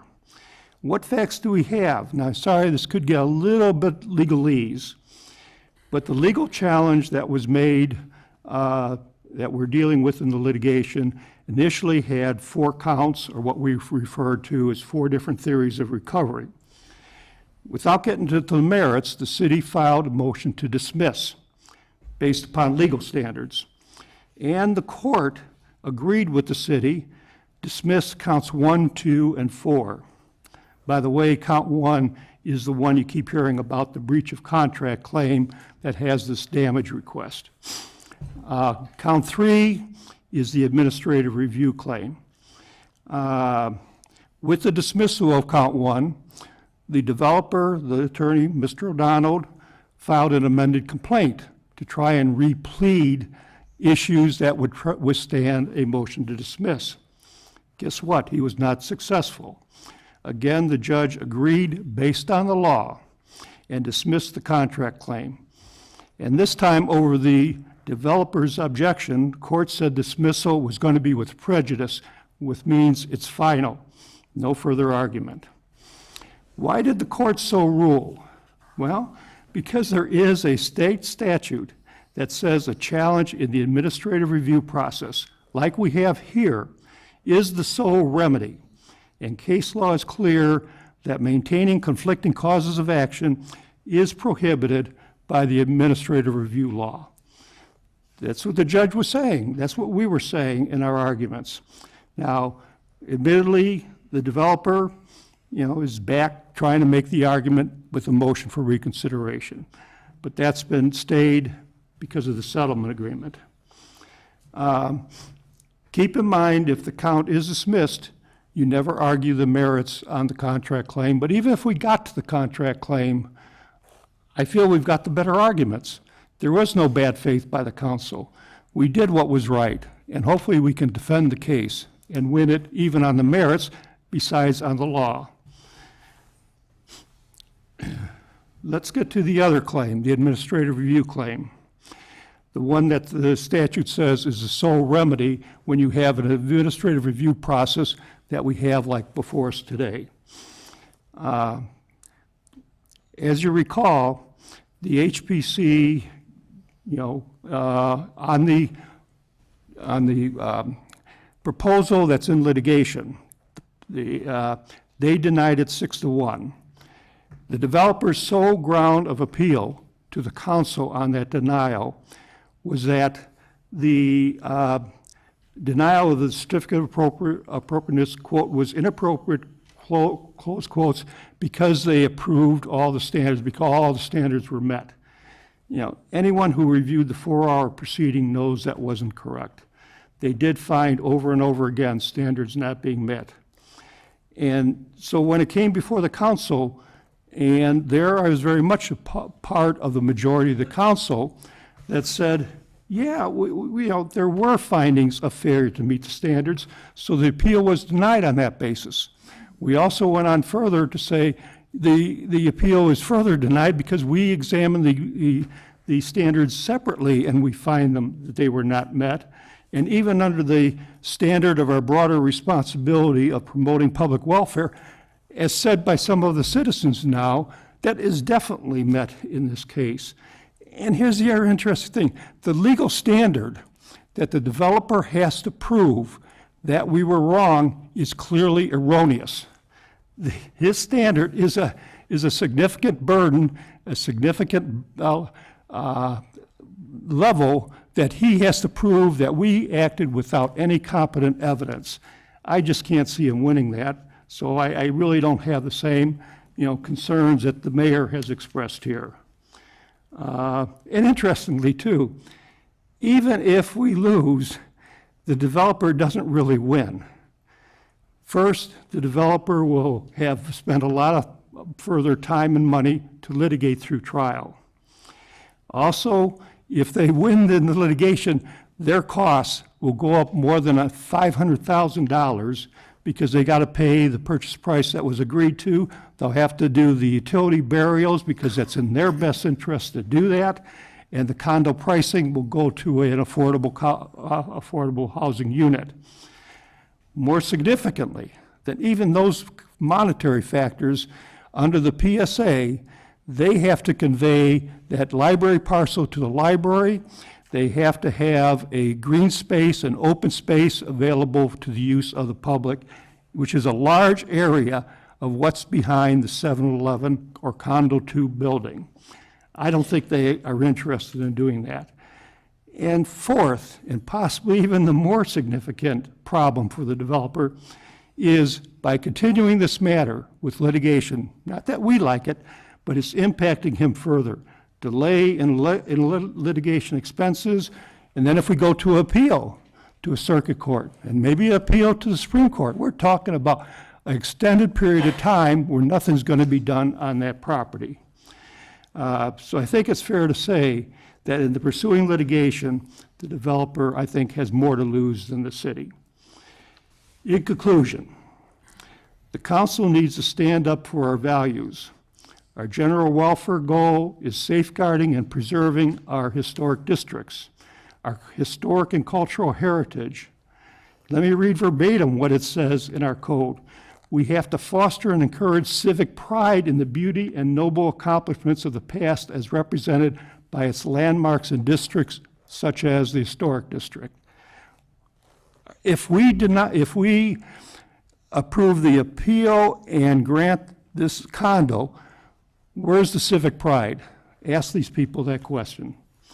So I propose we vote to uphold the HPC, deny the appeal by the developer, do it for the neighbors, for the neighborhood, for the sanctity of our historic district, for historic preservation, and for the protection of our magnificent and enduring character. that is unique to Lake Forest. Thank you. Other comments?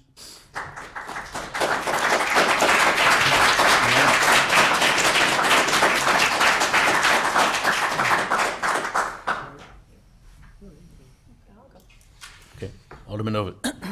Hi. I'm new to City Council. I've served on the Zoning Board of Appeals and appreciate the amount of hard work and time it takes to serve on a commission and make the decisions on the petitions brought to the boards and commissions that make up our local government. Lake Forest has created these boards in order to provide a review process that provides balance to the city code. Exceptions and variances are granted so that property owners have some leeway to make improvements or develop property when compliance with existing rules creates hardships, or there are specific uses outside the code that need to be allowed. The members of these boards are vetted by the Lake Forest Caucus and appointed by the mayor. They are brought in because they have expertise and backgrounds that are instrumental in the board or commission on which they are serving.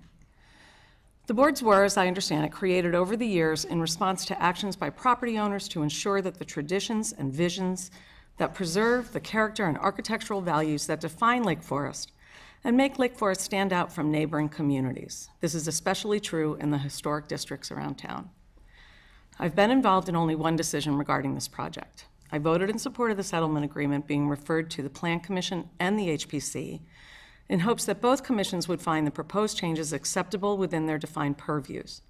I thought that putting the pending litigation on hold would give all parties a moment to catch their breath and perhaps consider a new approach to the intended development of the 361 Westminster parcel.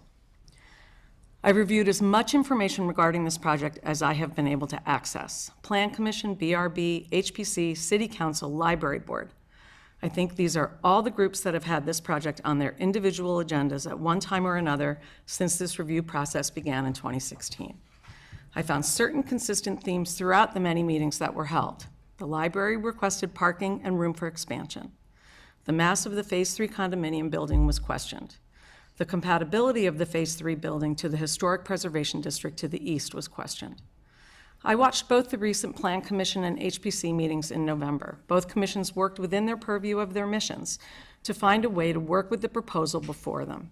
Plan had already approved a zoning change, and they were addressing an amendment to the original plan, which they approved in spite of an insufficient landscape plan, mass over 30%, and the property being within the historic preservation and deserving special consideration due to that fact.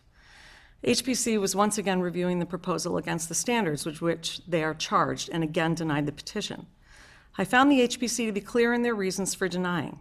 They've decided that the proposal did not meet certain standards as defined in the city code and voted accordingly. This is a difficult decision. I appreciate the concerns over the pending litigation and the risk that the city will lose the lawsuit, resulting in a condominium right up on Westminster Avenue. But that doesn't mean we should abandon our established commissions and reject their findings.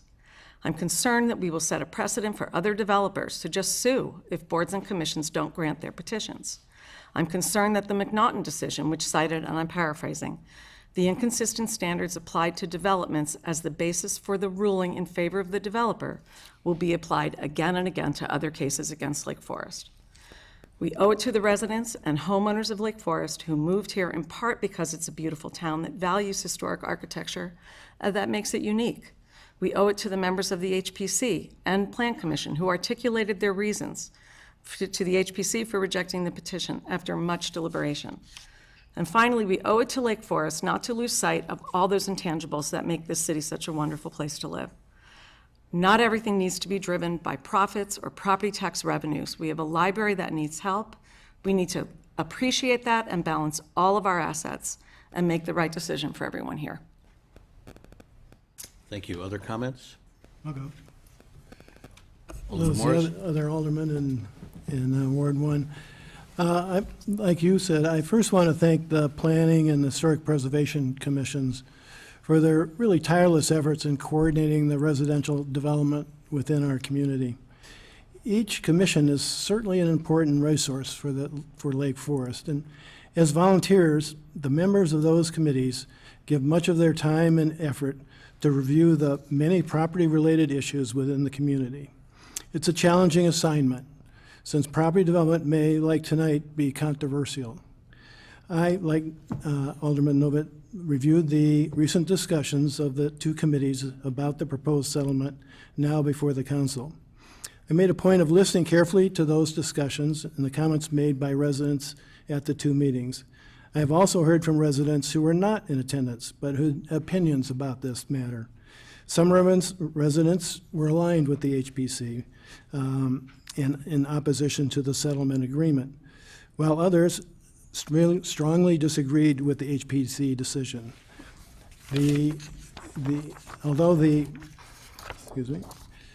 not in agreement, these different opinions were based on the factual information that we've talked about tonight. However, there's been extensive social media commentary about the proposed project and the settlement agreement. And unfortunately, I found that much misinformation has been disseminated through the committee, causing unfortunate contentions as opposed to listening to the facts. What is of note is that the proposed project has had a long, complicated, and evolving history. After nearly 4 years, a settlement agreement has been worked out and now has come to the City Council for a decision. Any decision we make tonight must be made in what I would think the best interest of the entire community. I understand the neighbors, but as the mayor said, there's a broader set of issues here. Historically, the City Council has occasionally been asked to override commission decisions when they've conflicted with the city's best interests. And I see Mr. Stewart's here because we did that when we had the car wash development that was planned for the corner of Waukegan and Everett Roads. The City Council weighed the issues and determined that the proposed special use permit that was not in the community's best interest, despite the Planning Commission's approval. Exceptional work has been done by the city staff, our attorneys, and the council members to bring a solution to the proposed Westminster project, which should be welcomed. They've been in a lot of work, and I applaud their efforts. In the context of our fiduciary responsibility, we should resolve the pending lawsuit against the city. I believe it is essential for the council to decide in favor of the settlement, preventing any further action by the court. I do not believe it's in the city's best interest to have this matter decided by an outside party in Waukegan. The council should take responsibility for difficult community decisions like this. So I recommend that it's in the community's best interest to approve the settlement, and I will vote to approve the appeal. Thank you. Anybody else? Yeah, I'll go. Brushlight. Yeah, you always want to start with thank you, so thank you, everybody, for your comments tonight, and all the neighbors and the developers and all the boards and commission that work so hard to keep our town special. And this has been a long process, and I think it's a suboptimal decision that we have to make here, but we have to think about what's in the best long-term interest of the community. And so when I take a step back, having served on the HPC, I don't fear the precedent because I know the good work that the people on the HPC and our boards and commissions do. I was part of it for a number of years, and there's been so many others. I'd also like to thank our city attorney, who's really given us expert advice every step of the way here. And I have to say, with all due respect to Alderman Bushman, they disagree with you. They disagree with your interpretation. We've had conversations about this as a group in executive session. We are facing a situation, as the mayor articulated, where we run the risk of a larger building adjacent to Westminster, a large condo building that will not achieve the same elements of transition that this new improved project has. And I don't think we can lose sight of that. The last time this went to us and was at the HPC, 99% of the conversations were about the transition concerns into the historic district and the fact that we need a single-family home, and we have one. We have one here in our grasp. And if we settle and accept the appeal and approve the Plan Commission, we can avoid a decision that would be much more detrimental to our neighborhood. I grew up in Westminster. I care about this town. I care about the neighbors that are fighting for this. I consider them friends still. And it's it's a situation where as an alderman, you're doing the best you can on an incremental basis, and you're taking advice from people that specialize in municipal law. You're reading all the information, and you're trying to do what's in the best interest of the community. And I agree with the mayor and Alderman Morris that the best thing for all of Lake Forest is to move forward and to settle, approve the appeal and the Plan Commission's recommendations. Thank you. Any other comments? Alderman Weber. Got it right that time. Thank you, Mr. Mayor. Thanks to all of the comments tonight. I just thought I'd touch on a couple of things. Someone commented on the Wild West, and as a third-generation Lake Forester, I live in West Lake Forest. In fact, I came back and moved and bought a home that backs up to my parents where I grew up, so that my children can have a special relationship and run through the yards in the wonderful Lascar estates that we have. And I value what that neighborhood brings to me as I grew up, and I value what your neighborhood on Westminster or in the historic district brings to all of you, because each of us have a special place we call home within this greater city. As a couple of my aldermen have commented, our job is to look from the eagle eye. But I do think that our developer can do better. I do think that there's an opportunity still, even though we may move to end this litigation, which I think is important to do. I'm tired of this nightmare. We all are. As I said at our last meeting when we approved this to go forth in front of Plan and HPC, this isn't a win-win, but we're trying to do the best we can to put something that's better than what was there before, the plan before, to have a single-family home, as Alderman Preschlax mentioned, there on the front of Westminster. I drove past the property 4 times today, and I saw that downed fence. Was it Reed, Mr. Daly? I saw that down fence, and I said, why is that mess still there? Let's get this cleaned up. Let's get something there, and let's end this. Thank you. Thank you. Anybody else like to comment? Alderman Rummel. This is a tough one for me. Like my fellow alderman, I am extremely sympathetic to the neighbors on Westminster. I think that the historic character of our community is one of its defining characteristics. As a result, I voted against that initial development, which was one massive building. And I upheld the holdings of the HPC. As I mentioned before, it's almost unfair to ask the HPC to opine on something like this. The very fact of having a condo building in an historic district is almost a contradiction in itself. So what can you do with this to, I mean, I've talked to the city manager and the city attorney about maybe, it's too bad this was maybe not taken out of the historic district if we were going to sell it as a planned unit development so that we wouldn't have the same restrictions that the HPC is charged to comply with. Because I think, like Alderman Preschlax said with Old Main, it's impossible for them to look at a condo building with this many units in it and this large and say that it complies with the requirements of the HPC. I think that what was important to me was that streetscape on Westminster and the fact that there will be a single-family home on Westminster. I think we can improve the character of that single-family home, and I encourage the developer to work with the city staff to make some of those changes that they pledged to make. On my count, there are 12 conditions that you've agreed to through your attorney tonight. Maybe there could be more. I, for example, look at the east elevation of that building, and I think it loses some of the character of the west elevation of the building. Maybe there could be more articulation and separation and brickwork that would improve that particular facade. I think it loses some of the character that the west elevation has.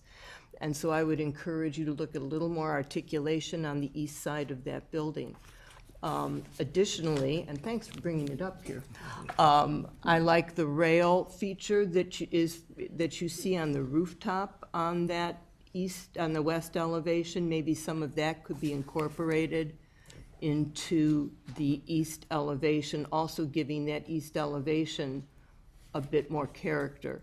And again, the articulation that might separate that eastern facade a little bit more. Equally important to me is shielding the Daily House from this development, and so I think we have to have a vast improvement of the landscaping along that eastern portion. There had been a lot of discussion about the driveway and the traffic pattern within this development. And again, I would encourage you to go back to the city staff and look at and see if that is an issue of all of the egress and exits from the condo and the single-family home all being on that same driveway. I am concerned about that.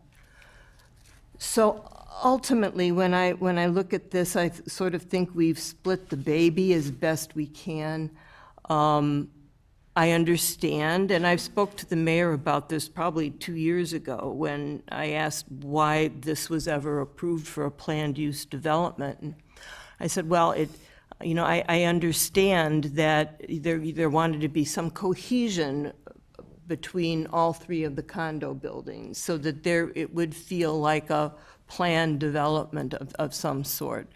So, I think that this building is a step down from the other two condo buildings. It has a little more architectural character to it, in my opinion, than the other two buildings that front McKinley. So it blends with those other two buildings. And then you have the single-family home that to me is a nod to the historic character of McKinley and the next-door neighbors, which I think is incredibly important. And I would hate to roll the dice on what Waukegan would do with this in litigation. I just don't want to risk losing that single-family home on Westminster, which I think is incredibly important to maintaining the historic character. So I would agree to uphold the Plan Commission, overturn the HPC subject to a number of conditions. And in fact, I'd even like to ask the appellant here if they would be willing to consider some modifications to the eastern facade of that building. If I may? Sure. With all due respect, we're not going to consider any additional changes. We've accepted, I think you correctly noted 12, there may actually be 13. There were 8 in the staff report, there were 5 additional in the agenda. We agree to those conditions, but at this point, we're not going to consider or agree to additional changes to the design of the structures. Thank you. Other comments? Let me clarify. What we are here tonight looking at is an appeal of a decision of the Historic Preservation Commission, not a negotiation. We're here to consider the record, not open up the negotiation again. And there may be some things that can happen during the permitting process and final plans that we would count on the good nature and graces of the developer to agree to improvements, but, well, I can tell you, he's there nodding, so there's a lot that gets done. A lot that gets done, so it's not before us right now. Any other comments by the council?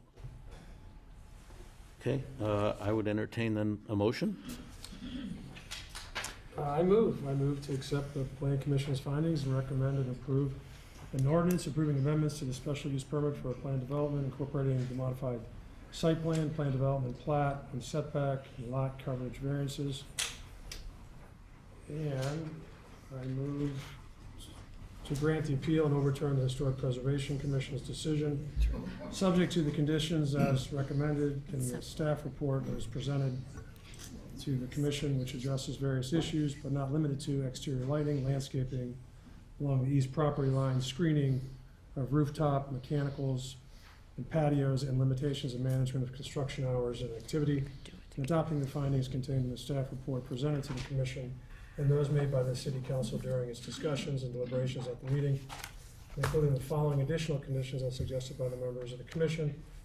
A replacement window in the gable end of the garage with a vent. B, study details and proportions of the dormers on the front and rear elevations of the home, and make refinements as determined to be necessary to reflect the colonial style more accurately. C, replace the proposed standing seam roof with wood shingles if the pitch is determined to be workable. D, show the side of the dormer on the east elevation to accurately reflect the proposed conditions. And E, use a subtler color on the chimney to minimize its prominence, and review the technical requirements for the height of the chimney and if permitted, lower the chimney. So I would recommend that it's fine that the motion is combined, but I would recommend 2 different votes. And I would also recommend on the ordinance, I may have missed it, but that we add the condition that was mentioned by Director Cerniak about no certificate of occupancy for the condo until construction of the single-family home is substantially underway.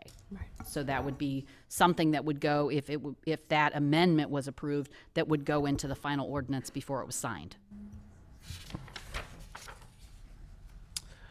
Okay. So the first item would be the motion to approve the Plan Commission recommendation, correct? Right, the ordinance with that added condition. With that added about the condition. certificate of occupancy, yes. Okay. And And should I say that again then, with the condition? do we need to repeat it? You don't have to repeat the whole thing. I think it's noted in here. Okay. There hasn't been a second yet, so it's fine if you accept it as amended, and then it could be seconded. Okay. Do I have a second? And can I just note, you do have a revised page 4 of the ordinance. This speaks to the change in the clarification in the lot coverage. You have my second, Mr. Mayor. Okay. A roll call vote, please. Alderman Novit. Nay. Alderman Rummel. Yay. Alderman Notes. Yay. Alderman Preschlack. Yay. Alderman Gashgarian. Yay. Alderman Bushman. Nay. Alderman Weber. Yay. Alderman Morris. Yes. 6 yeas, 2 nay, motion carries. Okay. And then the second matter is the acceptance of the appeal by the appellant of the HPC decision, which was recited for us. Right, it would be approval, and this one's always a little confusing. It would be approval of the appeal, which would overturn the HPC's denial, and with the 13 With the 13 conditions. Correct. Okay. Do I have a motion? So moved. Do I have a second? Okay. Roll call vote, please. Alderman Rummel. Aye. Alderman Notes. Aye. Alderman Preschlack. Aye. Alderman Gashgarian. Aye. Alderman Bushman. Nay. Alderman Weber. Aye. Alderman Morris. Aye. Alderman Novit. Nay. 6 yea, 0 nay, motion carries. I think there were two nays. I beg your pardon, sorry. Okay. Well, thank you all for your input over a long period of time. This is a challenging situation, and we'll get past this. Do we have any other comments by council members?